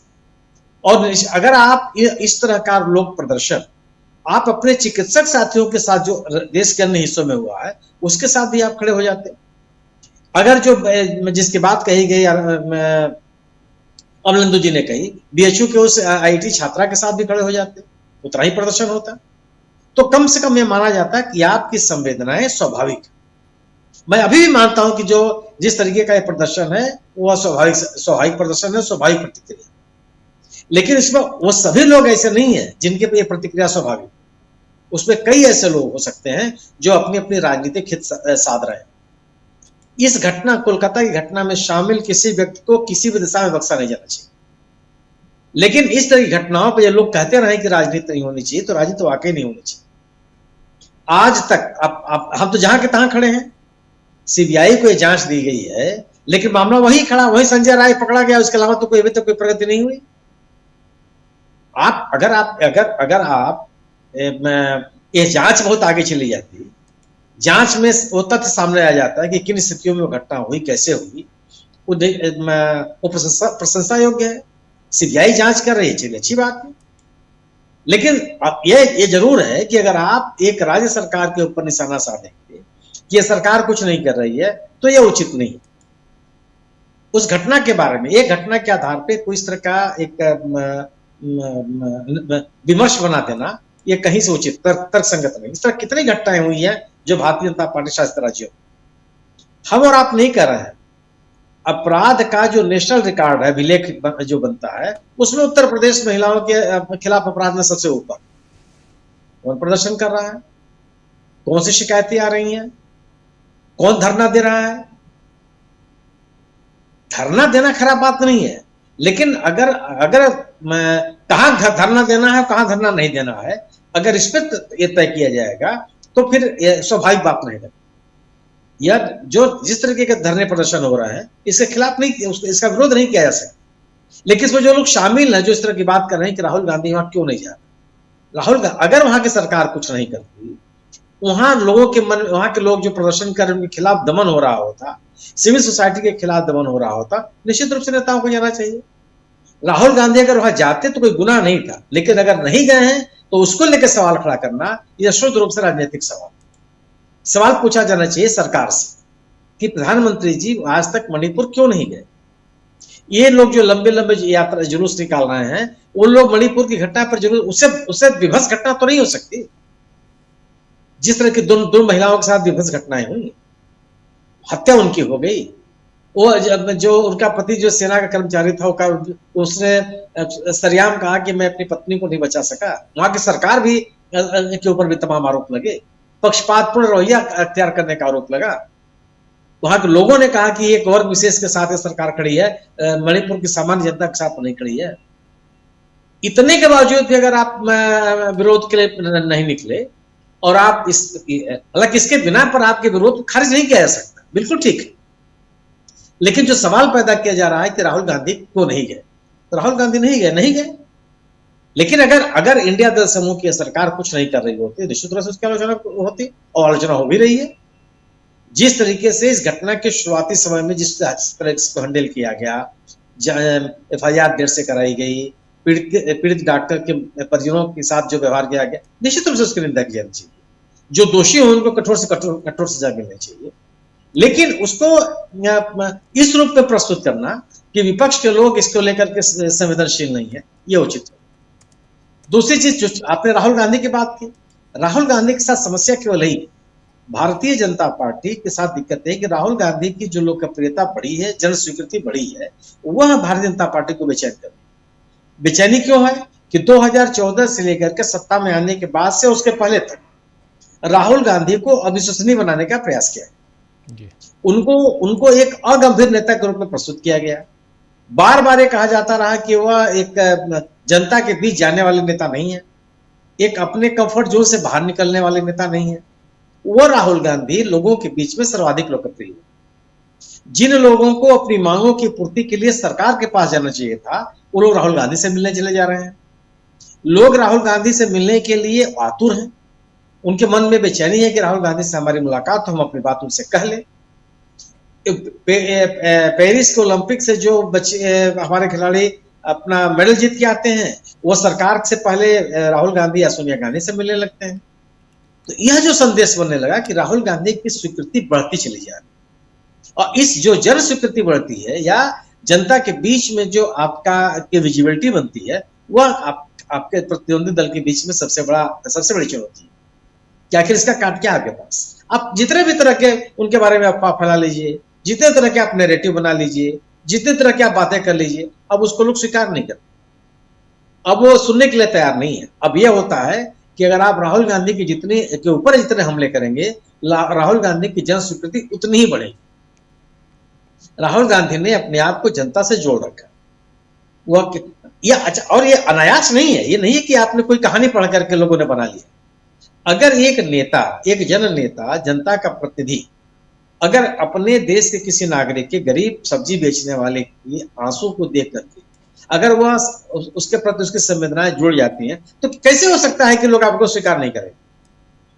अगर आप सड़क के किनारे बैठे हुए एक मोची की दुकान पर बैठने के लिए तैयार हैं, उससे उसका हालचाल पूछने के लिए तैयार हैं, उससे अपने आप को जोड़ के उससे बात करने के लिए तैयार हैं, उसके दुख दर्द को बांटने के लिए तैयार हैं, उसकी समस्याओं का समाधान करने के लिए तैयार हैं, तो कैसे संभव है कि आम आदमी आपको स्वीकार नहीं करे? और आप कुछ भी गाली उनको जितना चाहे उतनी गाली दे लीजिए। जिस व्यक्ति से, जिस रामचरित से मिल करके राहुल गांधी आए, आप क्या कोई समझा पाया? इस धरती पे कोई ऐसा व्यक्ति है जो समझा लेगा कि तुम राहुल गांधी के चक्कर में क्यों पड़े हुए हो? ये तो देश में आग लगाने के लिए बैठे हैं। वो सुनेगा किसी की बात? आप रामेश्वर को समझा लेंगे? रामेश्वर और रामचरित एक व्यक्ति नहीं है, यह इस देश के सामान्य जनता के प्रतिनिधि, और उन सामान्य जनता से ये एक समाज है, और इनके साथ जो राहुल गांधी की कनेक्टिविटी है, जो कनेक्ट है, वह बेचैन करने वाला है। आखिर आप राहुल गांधी के खिलाफ एक माहौल ही तो बनाते रहे हैं। आपने तमाम बातें और भ्रष्टाचार के तमाम आरोप लगाए, 10 साल हो गए, कुछ नहीं कर पाया। अब तो ये नहीं कर सकते हैं ना कि विपक्ष में, आप सरकार में हैं, आपके पास सभी सूचनाएं आपके पास उपलब्ध हैं, वो भी नहीं हुआ। तो आप भ्रष्टाचारी साबित नहीं कर पाए, जनता के बीच में उनको अलोकप्रिय साबित नहीं कर पाए, जनता के बीच में उनकी उपस्थिति को रोक नहीं पाए, जनता के बीच में लगातार बने रहने, अपनी राजनीतिक गतिविधियों को संचालित करने के लिए जो एक आप रिलेक्टेंट पॉलिटिशियन की संज्ञा देते रहे राहुल गांधी को, उसको राहुल गांधी ने जब के खारिज कर दिया। अपने पैरों पर उन्होंने 5000 किलोमीटर की यात्रा कर ली। बाद में फिर एक मणिपुर से लेकर के मुंबई तक की यात्रा कर ली। कोई ऐसी जनसभा नहीं हुई जिसमें बड़ी संख्या में लोग उपस्थित नहीं हुए हों, चाहे जाड़ा गर्मी बरसात कोई मौसम हो। करेंगे क्या यार? ये हालत ये बन गई। तो राहुल गांधी की राजनीति का कोई काट, केवल काट वही हो सकता है कि आप भी जनता के बीच में उतने ही उपस्थित हो। अगर आप मणिपुर नहीं जाएंगे तो आप राहुल गांधी की राजनीति का काट आपके पास कुछ नहीं। अगर आप हाथरस उन्नाव की घटनाओं को लेकर के आप कोई कार्रवाई नहीं करेंगे तो राहुल गांधी की राजनीति का कोई काट आपके पास नहीं। अगर आप लखीमपुर खीरी के किसानों के ऊपर जीप चलाने वाले मंत्री से इस्तीफा नहीं लेंगे तो आप राहुल गांधी का मुकाबला नहीं कर सकते। अगर आप महिला पहलवानों के जिन आपके सांसद के खिलाफ आरोप लगाया, अगर आप उसके खिलाफ कोई कार्रवाई नहीं करेंगे तो राहुल गांधी आपके लिए बहुत बड़ी चुनौती, क्योंकि राहुल गांधी सभी राजनीति से ऊपर और अपनी बात करने के लिए तैयार। तो सवाल यह है कि अगर आप राहुल गांधी के विकल्प के रूप में बनना चाहते हैं, राहुल गांधी की राजनीतिक काट अगर आप खोजते हैं, तो आपको जनता के बीच में अपना कनेक्ट बनाना पड़ेगा, जो संभव नहीं है। अगर आप लेटरल एंट्री करेंगे और आप आम आदमी आपको स्वीकार कर लेगा, जो समाज का वंचित वर्ग है, पिछड़ा वर्ग है, वो स्वीकार कर लेगा कि आप उसके साथ है, नहीं स्वीकार कर सकता।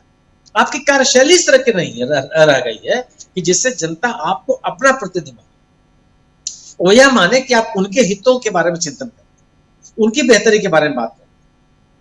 और अगर आपके बारे में यह माहौल बनता चला जा रहा है, विमर्श बनता चला जा रहा है कि आप कारपोरेट की राजनीति करें, जनता का हित, किसानों का हित, विद्यार्थियों का हित, आम आदमी का हित आपकी निगाह में नहीं, फिर आप राहुल गांधी आपके लिए दिन प्रतिदिन बड़ी चुनौती बनती चली। आप कोई भी सवाल पैदा करें, वो सवाल अब राहुल गांधी के साथ चिपकने वाला नहीं है। राहुल गांधी ने लंबी यात्रा पूरी कर ली है आपके खिलाफ राजनीति। जी बिल्कुल बिल्कुल, आप सही कह रहे हैं। राहुल गांधी की राजनीति और इसमें देश में जो कुछ हो रहा है उसको जोड़कर कैसे देखा जाए? क्या देश की राजनीति की दिशा बदल चुकी है या बदल रही है, या राहुल गांधी किसी और दिशा में लेकर जा रहे हैं? संजय कुमार सिंह साहब, माफ़ी चाहूँगा, बहुत लंबा वक्त आपको इंतज़ार करना पड़ा, लेकिन बहुत महत्वपूर्ण चर्चा लगातार चल रही है। और संजय जी, ज़रा ये बताइए कि आप इस राजनीति को कैसे, राहुल गांधी की राजनीति को कैसे देखा जाए, और राहुल गांधी के ऊपर तरह तरह के आरोप लगाने की जो कोशिश भाजपा की तरफ से ये होती रहेगी, इसमें कोई दो राय नहीं है, क्योंकि भाजपा के लिए चुनौती भी, सबसे बड़ी चुनौती अगर कोई है तो राहुल गांधी है। लेकिन राहुल गांधी इस चुनौती, मतलब लगातार रोज एक नई चुनौती पेश कर रहे हैं, और क्या इन चुनौतियों से भाजपा और पीछे धकेल दी जा रही है, यानी बैकफुट पे आ रही है? क्या जो कुछ देश में चल रहा है उसको और भी आगे बढ़ाने, जैसे कोलकाता का मामला, और उस मामले को भी आगे बढ़ाने की कोशिश हो रही है। वो कौन कर रहा है? जैसे अभी हमारे साथी अमलेंदु उपाध्याय जी अंग बेचने की बात और ये सब कह रहे थे, ये सब कौन कह रहा था? अमलेंदु जी आपको बता दूं, ये लॉकेट चटर्जी कह रही थी आज। कौन है लॉकेट चटर्जी? आप जानते हैं। तो इसलिए ये सारी चीजें रचना जो है रची जा रही हैं। इन बातों को समझिए। सवाल यहां यह उठता है कि ये घटना दुखदाई है, इसकी जितनी भर्त्सना की जाए, जितनी आलोचना की जाए, ये कम है। लेकिन टूल किट का हिस्सा हम न बने, यही मेरी गुजारिश है। और वो हमसे मतलब एक सभ्य समाज जो इन चीजों को समझता है, उसके लिए मैं कह रहा हूं कि कम से कम आप उसकी जड़ तक जाने की कोशिश कीजिए। दिल्ली में जो घटना घटी थी, निर्भया 1 अगर कह लें 2012, जिसका जिक्र कर रहे थे हमारे साथी प्रशांत टंडन जी, कि जिस वक्त देश के प्रधानमंत्री थे मनमोहन सिंह, आकर दूरदर्शन पे उन्होंने देश को संबोधित किया था। उस विभत्स घटना के गवाह हम सब हैं, यहां जितने बैठे हैं स्क्रीन पे, और हम लोग रोज उस घटना को बहुत नजदीक से कवर करते थे। उसके बाद देश में अन्ना का आंदोलन हुआ, इन सबको हम लोगों ने देखा। लेकिन उसकी परिणति क्या हुई? और उस घटना में 4 थे जिसको फांसी दे दी गई। लेकिन उसके बाद क्या हुआ? क्या वो घटना रुक गई? वैसी घटना उसके बाद नहीं हुई। लेकिन अगर हुई और लगातार अगर आप वही करते रहिए, बहुत अच्छी बात है, देश का कानून अपने हिसाब से काम करता है, कीजिए। लेकिन राजनीति इसके दम पर, उस महिला के दम पर मत कीजिए, मेरा यही कहना है। लेकिन उसके साथ साथ दूसरी जो पैरेलल राजनीति चल रही है, जहां विपक्ष, उसमें भी राहुल गांधी नाक को चने चबवा रहा है सत्ता पक्ष को, उसकी चर्चा तो जरूर होनी चाहिए। संजय जी। कई बातें हैं और मैं सब पे बोल सकता हूं, काफी लंबा हो जाएगा। बहुत आप इंतजार भी किए हैं। नहीं, इंतजार नहीं किया, मतलब मैं वैसे भी एक हफ्ते बाद आ रहा हूं, तो मेरे पास पिछला भी काफी कुछ मसाला जमा है, तो मैं पता नहीं कितना बोल पाऊंगा। हालांकि मेरे पास सब लिखा हुआ है, तो देखता हूं। तो सबसे पहले शुरू करते हैं कलकत्ता की घटना से। कलकत्ता में जो हुआ वो एक अपराध की घटना है, और मैं कहूंगा कि एक सामान्य अपराध की घटना है जिसे अंजाम एक पुलिस वाले ने दिया है। वो पुलिस का आदमी है, इसमें कोई दो राय नहीं है। तो और 12 घंटे के अंदर उसको अरेस्ट कर लिया गया। तो मुझे लगता नहीं है कि वो कोई इशू था। अगर ये सूचना दी गई कि आत्महत्या कर ली है उसने, तो ये बिल्कुल सूचना देने वाले के विवेक पे निर्भर करता है कि वो क्या कैसे बताएगा। उसको तो पता ही था कि मृत्यु हो गई है, और किसी की मृत्यु की सूचना उसके घर परिवार वाले को कैसे दी जाए, मुझे लगता है कि ये बहुत ही मुश्किल काम है, और कोई भी उसको सामान्य ढंग से, सामान्य मन स्थिति में नहीं कन्वे कर सकता है। और इसमें बहुत मैटर करेगा कि सामने वाला उसको कैसे रिएक्ट कर रहा है। इसलिए मुझे ये जरा भी अजीब नहीं लगा कि ये कहा गया था कि आत्महत्या कर लिए। फिर भी इशू था तो हो, वो अलग बात है। इसके बाद जो बातें उसमें जोड़ी गई कि बहुत ही बर्बर था, ये 150 ग्राम वीर मिला से लेकर के उसके साथ बहुत ही अत्याचार हुआ वगैरह वगैरह, और हत्या में ज्यादा लोग शामिल हो सकते हैं। प्रिंसिपल के खिलाफ भी जांच होनी चाहिए। परिवार वाले आए तो उनको 1.5 घंटे बिठाया गया। ये सब समय की जरूरत हो सकती है। मतलब मैं नहीं कह रहा कि वो ठीक है या सामान्य है, लेकिन अगर किसी की हत्या हो गई है, बॉडी को वहां से हटाना है, तो उसके पहले नियम है कि रिकॉर्डिंग होगी, देखा जाएगा, सब कुछ जांच की जाए, उसमें समय लगता है। और कोई भी नहीं कहेगा कि जाओ अब डेड बॉडी देख लो। तो मुझे लगता है कि अगर उनको बिठाया गया तो वो सामान्य जरूरत भी हो सकती है। ठीक है, लोगों को परिणाम के लिए इंतजार करना चाहिए था, या आरोप लगाने के लिए भी इंतजार करना चाहिए था। पहले ही दिन से आरोप लगा शुरू हो गया, पहले ही दिन से। और महुआ मोइत्रा आप जवाब दीजिए, ममता बनर्जी आप जवाब दीजिए, जबकि कोई जरूरत नहीं थी। पुलिस अपना काम कर रही थी, और उसने 12 घंटे के अंदर मुख्य अभियुक्त को पकड़ लिया था। हत्या एक सेमिनार रूम में हुआ, जिसके प्रवेश द्वार पे सीसीटीवी लगा हुआ था, और सीसीटीवी से जाने और बाहर निकलने वाले को रिकॉर्ड किया गया। वो एक आदमी था, उसको पकड़ लिया गया। उसका ये फॉरेंसिक जांच से नाखून और इसकी पुष्टि हो चुकी थी।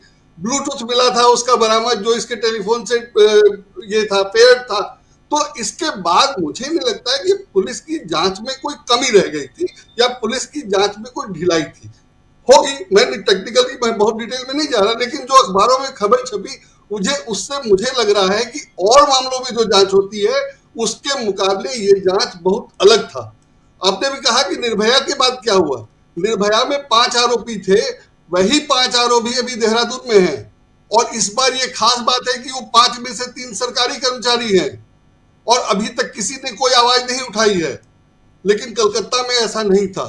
कलकत्ता का समाज अपने आप जागरूक था, उसने आवाज उठाई, उसमें तृणमूल के भी लोग थे, विपक्ष के तो थे ही। और जब ममता बनर्जी ने टाइमलाइन दिया था कि संडे तक अगर पुलिस काम नहीं करेगी तो सीबीआई को जांच सौंप दी जाएगी, उसके बावजूद हाई कोर्ट ने तीसरे, चौथे या 5वें ही दिन सीबीआई को सौंप दिया। तो मुझे लगता है कि वो इसलिए सौंपा कि वहां की सोसाइटी अपने आप इस मामले में बहुत एक्टिव है और उसने ऐसी भूमिका निभाई कि लोग पुलिस की जांच से संतुष्ट नहीं थे और सीबीआई को दे दिया गया। जब जांच सीबीआई को दे दी गई तो ममता बनर्जी ने अगर रैली में भाग लेकर के कहा कि सीबीआई संडे को जांच पूरी करे और संडे को फांसी दे दे हत्यारे को, तो गलत क्या किया और क्यों नहीं करना चाहिए था उनको। और सीबीआई से क्या एक्सपेक्टेड था? अगर पुलिस की जांच संतोषजनक नहीं थी तो सीबीआई से तो यही एक्सपेक्ट किया जाना चाहिए ना कि वो जांच को। लेकिन हमारे प्रधानमंत्री ने अभी 15 अगस्त को कहा है कि ऐसे मामलों में अपराधियों को जो सजा दी जाए वो प्रचारित की जाए। तो यहाँ सजा देने से पहले प्रचारित हो रहा था कि अपराध ऐसे ऐसे हुआ, अपराध भी क्या हुआ ये पता नहीं, उसका सबूत नहीं, और प्रचार करने लगे। पूरे का मकसद निश्चित रूप से ममता बनर्जी को बदनाम करना था, जो नहीं हो पाया। और वो इसलिए नहीं हो पाया कि वहां का समाज हमारे समाज से बिल्कुल अलग है। और हम देख रहे हैं कि हिंदी पट्टी में अगर ऐसे ही अपराध होते हैं तो क्या रिएक्शन होता है, और वहां क्या है। कलकत्ता में 12 बजे रात को लोगों ने प्रदर्शन किया और उसकी रिपोर्टिंग जो हुई, दोनों हिंदी के अखबार में किसी हत्याकांड पे देख लीजिए, आज देहरादून की हत्या की खबर दिल्ली के अखबारों में पहले पेज पे नहीं है। दिल्ली के बहुत सारे अखबारों में देहरादून की हत्या की बलात्कार की खबर पहले पन्ने पे नहीं है। तो उस हिसाब से वहां का समाज और यहाँ का समाज बहुत अलग है। भाजपा ने वही कोशिश की जो यहाँ करती रही है और कलकत्ता में वो मुंह की खाई। मुझे ऐसा लगता है कि वहां उसकी बुरी तरह पोल खुल गई कि उसने क्या क्या किया। और आप जानते हैं कि सब कौन, आपने लोकेश चटर्जी का नाम लिया, और भी बीजेपी के कौन लोग थे। उसमें खास बात यह है कि विरोधियों में तृणमूल के भी लोग थे और तृणमूल को प्रदर्शन करने दिया गया। डेमोक्रेसी में जरूरी है, जायज है।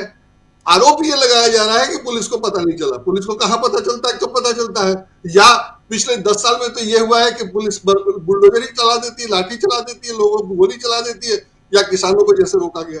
या वहां भी वैसे ही रोक दिया जाना चाहिए था, या रोक दिया जाता तो वो ठीक होता।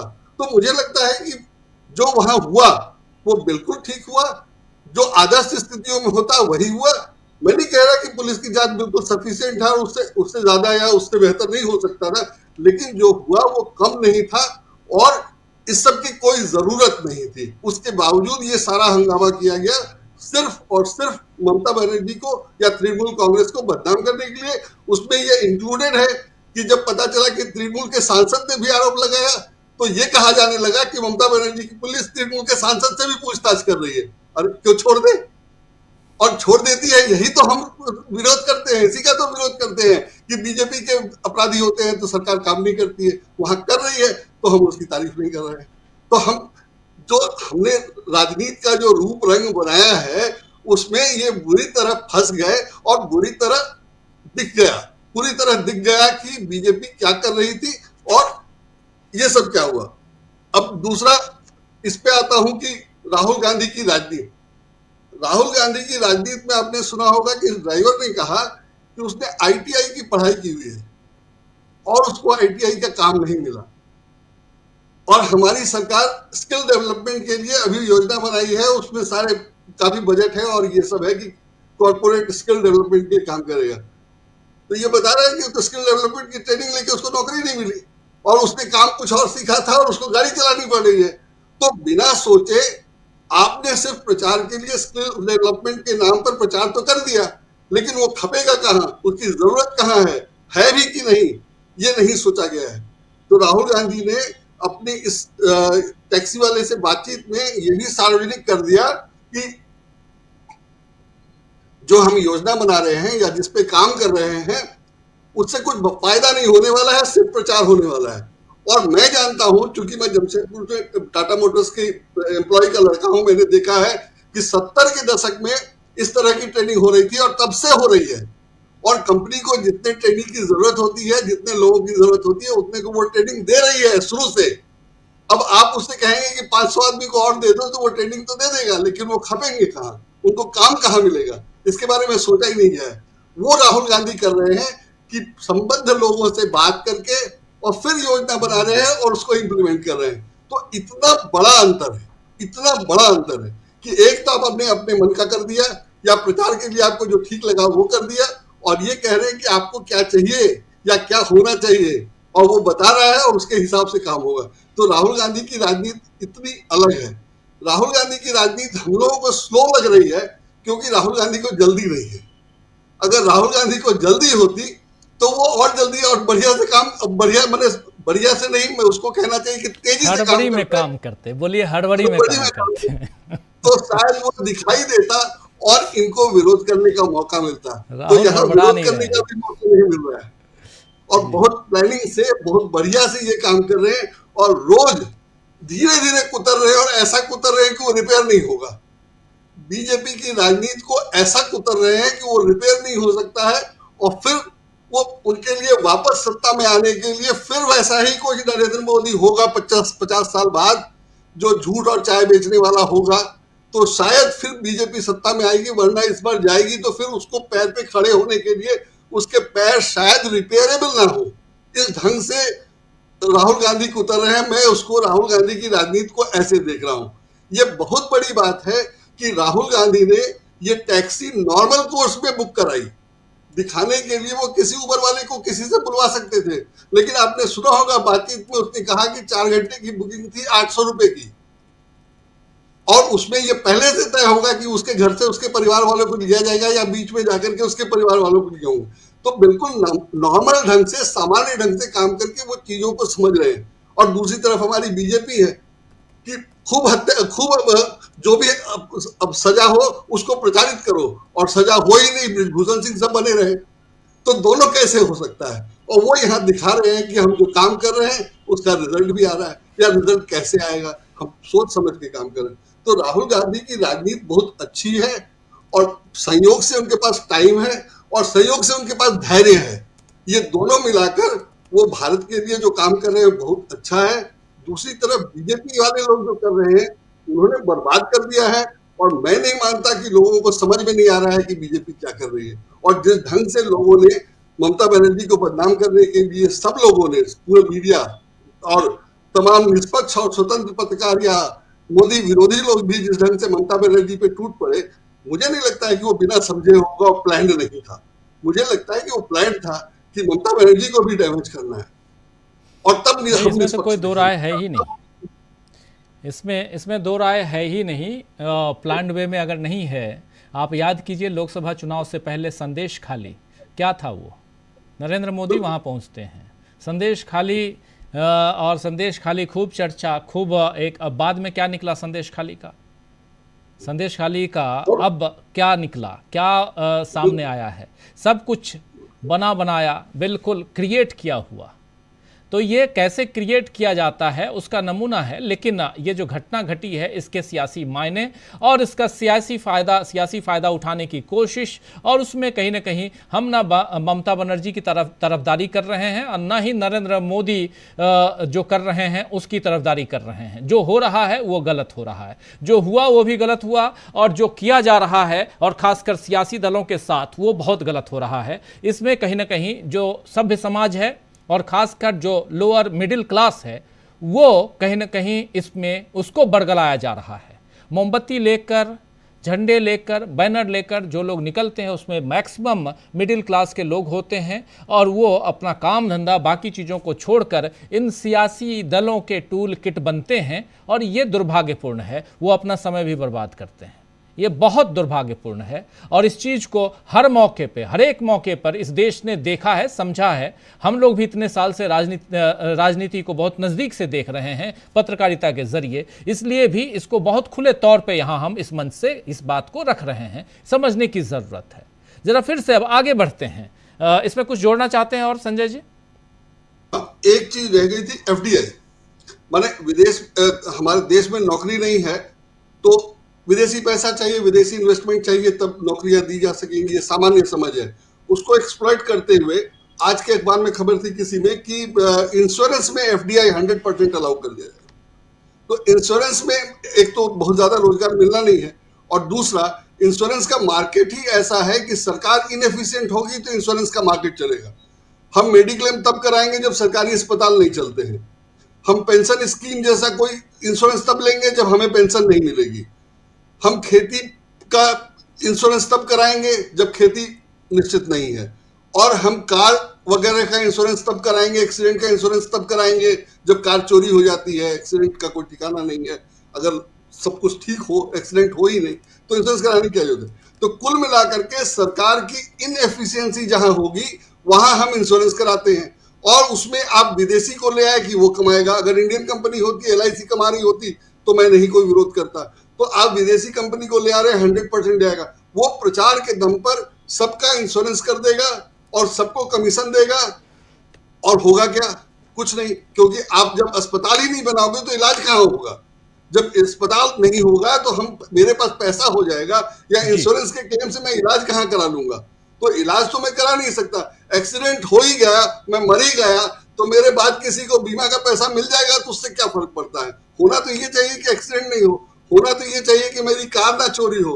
तो मेरी कार चोरी हो जाएगी तो 70-80% मिल जाएगा, तो आम आदमी के लिए तो 20% लगा के फिर दूसरी गाड़ी खरीदना भी मुश्किल है। तो ये सारी बातें हैं, और हो सकता है कि ये बहुत ठीक हो और नरेंद्र मोदी ने कुछ सोचा हो, लेकिन सोचा होता तो बताते, और बता करके करना चाहिए कि हम ये इसलिए कर रहे हैं, इससे ये एक्सपेक्टेड है। तो ऐसा तो कुछ ये बताते नहीं, इन्होंने कर दिया। और जैसा कि वो आपसे मनीष सिसोदिया ने कहा था कि सबसे पैसा वसूला जा रहा है और सबसे वसूली का काम चल रहा है, तो मूल लक्ष्य तो यही है कि एफडीआई आए और वो इनको कमीशन दे, और सरकार को जीएसटी मिले, और पॉलिटिकल पार्टी को चंदा मिले। आम आदमी से कोई लेना देना नहीं है। आम आदमी को तो इंश्योरेंस की जरूरत ही नहीं होनी चाहिए। अगर सरकार चिकित्सा व्यवस्था फ्री कर दे तो इंश्योरेंस कराने की, मेडिक्लेम कराने की जरूरत ही कहाँ है। लेकिन नहीं, वो इसीलिए है, और सरकार उसमें एफडीआई दे। तो ये सरकार इस ढंग से काम कर रही है जिसको समझने समझाने की जरूरत है। आम आदमी नहीं समझता होगा, लेकिन जो गोदी मीडिया वाले हैं, जो सरकार को सपोर्ट कर रहे हैं, जो पॉलिटिशियंस हैं, वो कैसे नहीं समझ रहे हैं और क्यों नहीं समझ रहे हैं, उनकी पोल खोलना जरूरी है। जी जी जी। और ये अखबारों में नहीं लिखा जाता। अखबार में सिर्फ ये खबर है कि ऐसे ऐसे सरकार पे विचार कर रही है। मुझे लगता है कि ये साथ ही लिखा जाना चाहिए, उसी समय लिखा जाना चाहिए कि ये क्यों, इसकी जरूरत क्या है, और ये एलआईसी को क्यों नहीं दिया जाए। जी, उसी तरह से आज एक खबर है कि कश्मीर में जियो को अनुमति दी जाए। जियो का शायद कुछ लाइसेंस का गड़बड़ है, कश्मीर में ब्रॉडबैंड की जरूरत है, इसलिए जियो को अनुमति दी जाए। बीएसएनएल कहाँ गया और क्यों उसको आपने मार दिया। तो इस तरह से सरकार चल रही है। अब कुछ खबरें छपने लगी हैं, पहले वो भी नहीं छपती थी। ये खास बात है जो मैं अब नोटिस कर रहा हूँ कि एक एक अखबार में एक लोगों को हिम्मत तो हुई, कुछ लोग हिम्मत एक एक अखबार में एक एक खबर होती है। कुछ लोग हिम्मत तो कर रहे हैं, छाप तो रहे हैं। अगर छाप रहे हैं खबरें, और आपसे बेहतर कौन जानता होगा, रोज खबरों की समीक्षा आप करते हैं, तमाम अखबारों को पढ़ते हैं, तो आपसे बेहतर कौन जानता होगा कि कौन क्या छाप रहा है, कौन क्या रोक रहा है।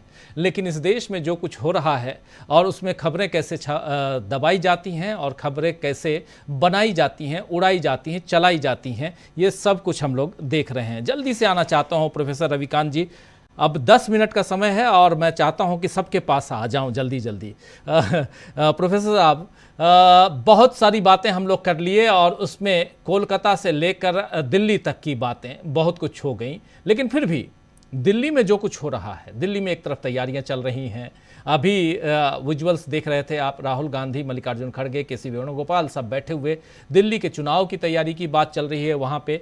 लेकिन कोलकाता में जो हो रहा है, उधर झारखंड में भी बहुत कुछ चल रहा है, और झारखंड में स्थिति ऐसी है कि वहाँ से चंपाई सोरेन आए हुए हैं दिल्ली, और दिल्ली में शायद रास्ता देख रहे हैं, तलाश रहे हैं कि कब किस वक्त बीजेपी ज्वाइन किया जाए।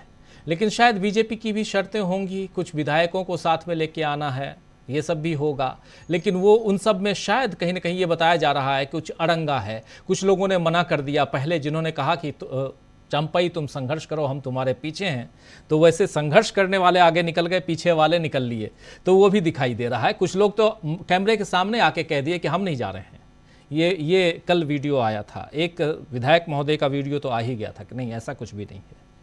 ऐसे में दिल्ली की राजनीति को कहाँ देखते हैं आप, जबकि अब चुनाव है सामने, और दिल्ली के बगल में हरियाणा है। दिल्ली एनसीआर का बहुत सारा पार्ट, हरियाणा का पार्ट जो है एनसीआर में आता है, जिसमें बहुत सारा है, गुड़गांव, फरीदाबाद तो है ही।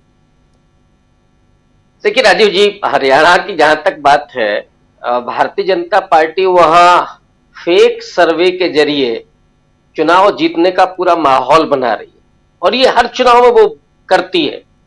पिछले लोकसभा चुनाव में भी हम लोगों ने देखा और कई विधानसभा चुनाव में भी देखा, लेकिन वहां विनेश फोगाट ही लग रहा कि जैसे वो झाड़ू मारने वाली। वो एक बड़ा मुद्दा है खिलाड़ियों के अपमान का, किसानों के आंदोलन का, और सबसे बड़ी बात है कि बीजेपी ने वहां पर 10 साल में दिया क्या है, आउटपुट क्या निकला नफरत के अलावा, तो बैकफुट पर है पूरे तरीके से। अगर वहां कांग्रेस एकजुट होकर के चुनाव लड़ ले तो भारतीय जनता पार्टी को उखाड़ फेंकने में कोई खास समस्या नहीं होगी। यही हालात महाराष्ट्र के हैं, और झारखंड में भी क्यों उठापटक हो रही है, क्योंकि जनवरी में वहां पे भी चुनाव संभावित है, और उन चुनावों में भारतीय जनता पार्टी को किसी तरीके से हेमंत सोरेन को हराना है। और हेमंत सोरेन 6 महीने जेल रह करके आए हैं, एक झूठे केस में उनको फंसाया गया, और अब छूटने के बाद आए हैं तो वहां उनकी जमीन और मजबूत हुई है। तो अब चंपाई सोरेन के जरिए ये खेल किया जाएगा, और पूरे देश में जो भी गुर्बत है, जो परेशानियां हैं, जो मजबूरियां हैं, बेरोजगारी का आलम है, उसे इसी तरह के फेक न्यूज के जरिए, इस तरह जैसे बंगाल में जो हुआ, निश्चित रूप से बहुत बुरा हुआ और न्याय होना चाहिए उस परिवार के साथ, लेकिन ये सरकार कितना चिंतित है। निर्भया केस की बात हुई, निर्भया केस में अभी एक सूत्र शायद उसकी तरफ हम लोगों का ध्यान नहीं गया कि निर्भया के भाई को पायलट बनाने में राहुल गांधी की बहुत बड़ी भूमिका रही जी। लेकिन राहुल गांधी ने ये बात कभी कही नहीं। जिन राहुल गांधी को ये लोग रोज कोसते हैं, रोज उनकी नकारात्मक छवि पेश करते हैं, लेकिन असल में वो राहुल गांधी क्या है, ये निर्भया की मां से आप पूछिए जाकर के कैसे मदद की, या रामचेत से जाकर के पूछे, पूरा वो मशीन, और उसके बाद जो सम्मान दिया। सबसे बड़ी बात, राहुल गांधी से रामचेत ने कहा मालिक, उन्होंने कहा मालिक मुझे मत कहिए, मुझे भाई कहिए। मोदी जी ने कभी, उनके तो कैमरे में भी कोई नहीं आ सकता। और अभी आप लोग कह रहे थे कि मोदी जी काहे नहीं जा रहे, मोदी जी जा रहे हैं 23 तारीख को यूक्रेन की यात्रा पर, 2 दिन पोलैंड भी रहेंगे। तो मोदी जी को विश्व और पर्यटन से जब फुर्सत मिले तब तो वो जाएं कहीं। उनको इस देश के लोगों से कोई हमदर्दी नहीं है, उनके लिए वो A1 A2 पर्याप्त है, और उनका पूरा गोदी मीडिया है ही उनका पूरा स्तुति गाने के लिए। अब तो वो नॉन बायोलॉजिकल है। हो सकता है कि मोदी जी कल को ये भी दावा करें कि मैं सर्वत्र हूं, मैं कहां नहीं हूं, मैं तो वहां भी था। तो आप क्या करेंगे? तो इसलिए आप उनसे उम्मीद मत करिए। मोदी जी वो नेता नहीं है कि जो हर ऐसे मुद्दे पर खड़े हों। वो तब होते हैं जहां उनकी ब्रांडिंग होती है। अभी ओलंपिक के खिलाड़ी हो, क्रिकेट में वर्ल्ड कप जीतने वाले खिलाड़ी हो, वो उनको घर बुलाएंगे और उसके बाद फोटो खिंचवाएंगे। तो मोदी जी ब्रांडिंग का एक भी मौका नहीं छोड़ते, और जहां पर उनकी छवि को जरा भी दाग लगता हो ऐसा कोई मौका वो देखते ही नहीं, कहीं नहीं पहुंचते। तो उनसे उम्मीद करना मुझे लगता है फिजूल है। रही बात राहुल गांधी की राजनीति की और आगामी विधानसभा के चुनावों की, अब एक ही सिक्का इस देश में चल रहा है, खोटे सिक्कों का दौर गया राजीव जी। अब एक ही खरा सिक्का है, अब उसका नाम है राहुल गांधी, जिसको हर व्यक्ति उम्मीद की निगाहों से देख रहा है। अब उसे न तो नरेंद्र मोदी बदल सकते हैं, न उसकी छवि को अब ये मिटा सकते हैं। अब आप चाहे उनको खतरा बताया, ठीक है, खतरा है तो बेरोजगारी के लिए है, राहुल गांधी खतरा है तो महंगाई के लिए है, राहुल गांधी खतरा है तो इस देश की हिंसा के लिए है। राहुल गांधी जो काम कर रहे हैं वो देश के लोगों को भा रहा है, और फिर ऐसे में कोई नरेंद्र मोदी, कोई 56 इंची और कोई जो भी वो कहते हो, कोई अब कुछ बिगाड़ने वाला नहीं है। देश के हालात उस तरफ बढ़ चुके हैं। जी राजीव जी, बिल्कुल। देश के हालात किस तरफ हैं ये आप सब अच्छी तरह से जानते हैं। इस बीच एक बहुत शानदार अपडेट देना चाहता हूं। शानदार इसलिए कह रहा हूं क्योंकि लेटरल एंट्री, आप लोग जानते हैं लेटरल एंट्री क्या है। लेटरल एंट्री को सीधे शब्दों में ऐसे समझिए कि पिछले दरवाजे से मलाईदार जॉब पाना। वो पिछले दरवाजे से जो मलाईदार जॉब है उसको देने में बीजेपी की सरकार पिछले कई सालों से, और जब से लेटरल एंट्री को उसने और मजबूत किया है तब से काफ़ी दे दिया। अभी 45 लोगों के लिए निकाला भी है, लेकिन केंद्रीय मंत्री चिराग पासवान का कहना है कि ये पूरी तरह से गलत है और मैं इस मामले को सरकार के सामने उठाऊंगा। इनके अलावा जीतन राम मांझी का भी कहना है कि आरक्षण का मामला, आरक्षण के प्रावधानों का पालन होना चाहिए और सरकारी नियुक्तियां जहां भी हो रही हैं वहां पे, लेकिन ऐसा यहां दिखाई नहीं देता है। ये चिंता का विषय है, मैं इसको उठाऊंगा। यानी बिहार में रायता फैल चुका है, ये तय मानिए आप, और ये बहुत इंपॉर्टेंट है प्रशांत टंडन जी। और इससे ज़्यादा महत्वपूर्ण, लेटरल एंट्री से महत्वपूर्ण, कल 20 तारीख है, राजीव गांधी की जयंती है, और कल महाराष्ट्र पहुंच रहे हैं मल्लिकार्जुन खड़गे, सोनिया गांधी पहुंच रही हैं तेलंगाना, और इधर राहुल गांधी पहुंच रहे हैं रायबरेली, और रायबरेली में वो एक पीड़ित दलित परिवार से भी मुलाकात करेंगे। ये कुछ जानकारियां हैं, लेकिन लेटरल एंट्री पर सत्ता पक्ष के दो साझेदार, अगर चिराग पासवान और जीतन राम मांझी, और दोनों केंद्रीय मंत्री हैं, वो अगर ये बात कह रहे हैं तो इसके क्या मायने निकाले जाए प्रशांत टंडन जी? राजीव जी, पहली बात तो ये कि आरक्षण की चोरी हो रही है, खुलेआम डकैती हो रही है। अभी इलाहाबाद हाई कोर्ट ने उसको रोका, उत्तर प्रदेश का मामला। 59,000 नियुक्तियों में 18,000 SC ST का आरक्षण चोरी कर लिया था उत्तर प्रदेश सरकार ने, जिसको अभी हाई कोर्ट ने रोका है। लेटरल एंट्री वैसा ही मामला है। करीब 1.25 लाख के करीब वैकेंसियां खाली हैं केंद्रीय सरकार में, जहां पे आरक्षण है। तो अब आप सोचिए कि इसीलिए मैं पहले कह रहा था कि मोदी साहब के ऊपर बहुत दबाव है कि आरक्षण को खत्म करो, लेकिन अब आरक्षण की चोरी हो नहीं सकती। मेरे ख्याल से 22 को, और रविकांत जी बताएंगे, 22 को या 24 को एक राष्ट्रव्यापी आंदोलन है आरक्षण, लेटरल एंट्री को लेकर, आरक्षण को लेकर। तो आरक्षण एक तो संवैधानिक अधिकार है, और दूसरा कि अब उसको चोरी नहीं कर सकते। लोगों को समझ में आ रहा है, इतनी राजनीतिक और सामाजिक चेतना अब आ गई है। और इसी के साथ जुड़ा हुआ एक है जातिवाद जनगणना का मामला, और जातिवाद जनगणना का मामला मैं बड़े दावे से राजीव जी कह सकता हूं कि नरेंद्र मोदी नहीं कर पाएंगे। इनके ऊपर दबाव है कॉरपोरेट का, और कॉरपोरेट के अलावा जो इनको ताकत मिलती है जहां से, वो है सवर्ण वोट बैंक इनका। इन दो से की वजह से ये जातिवाद जनगणना नहीं करा पाएंगे, और उसी दबाव में आप देखिए की जनगणना भी नहीं हुई। सारे देशों में कोरोना में जनगणना ड्यू थी, बाकी मुल्कों में हो गई। जी हमारे देश में तो युद्ध के समय भी जनगणना हुई है। एक भी हॉलीडे नहीं है, एक भी गैप नहीं जनगणना का। 1881 के बाद से ऐसा कभी नहीं हुआ कि जनगणना ना हो। अंग्रेज के शासन में भी होती थी। तो और उसका साइकिल वही है, 51, 61, 71, 91, 2011, 2001, 2011, 2011 ही आखिरी हुई है। जी तो जातिवार जनगणना मोदी जी नहीं करा सकते। कराएंगे तो इनको वही लोग 24 घंटे के अंदर नीचे उतार देंगे जिन्होंने बनाया इनको। तो लेकिन अब आरक्षण का मुद्दा, सामाजिक न्याय का मुद्दा भारत की राजनीति के केंद्र में है।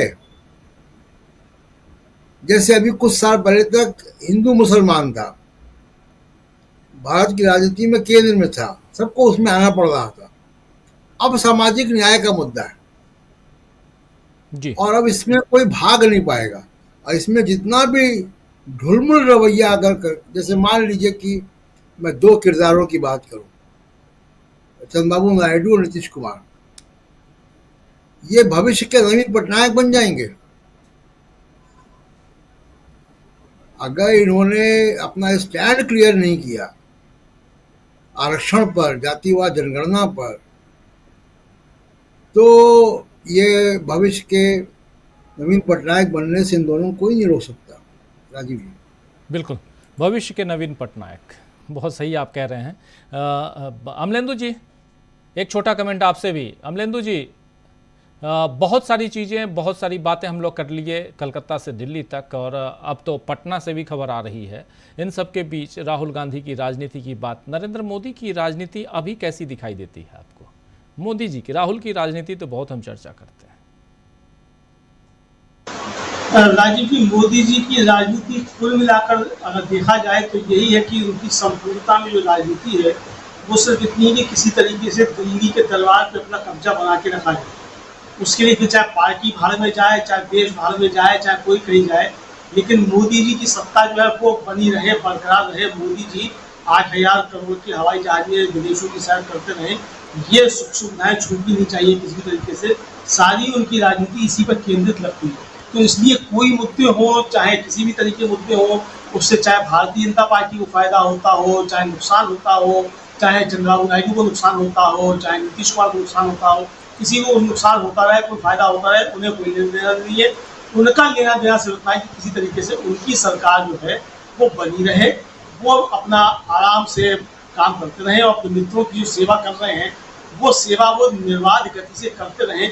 एकमात्र लक्ष्य नरेंद्र मोदी का यही दिखाई पड़ता है। जी जी और संजय जी, आप कैसे देखते हैं राहुल गांधी की राजनीति पे? आपने बहुत सारी बातें कही, मोदी जी थोड़ा शॉर्ट में खत्म करें, फिर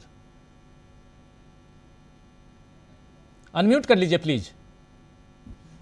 मोदी जी का बस यही है कि वो हिंदू मुसलमान आ गए और वो जब जातिवाद जनगणना की बात है तो हिंदू हो गया। अब उनके पास बिना धरातल कर रहे हैं, उनके पास जिस जमीन पे खड़े थे वो जमीन ही खिसक गई है। तो अब वो करे क्या, उनको समझ में नहीं आ रहा है। लेकिन इतने दिन उन्होंने जो किया है उसमें वो जिस दिन प्रधानमंत्री नहीं रहेंगे उस दिन से उनको उनके सर पे तलवार लटक जाएगा पीएमएलए का, उन्हीं के लिए, उन्हीं का पीएमएलए उन्हीं के लिए लटक जाएगा। तो मैं ये सोच रहा था कि मैंने ये सरकार ये बदल क्यों नहीं रही है पीएमएलए, लेकिन नहीं बदलना चाहिए उसको, ताकि उन्हीं पर फिर पीएमएलए लगाया जाए।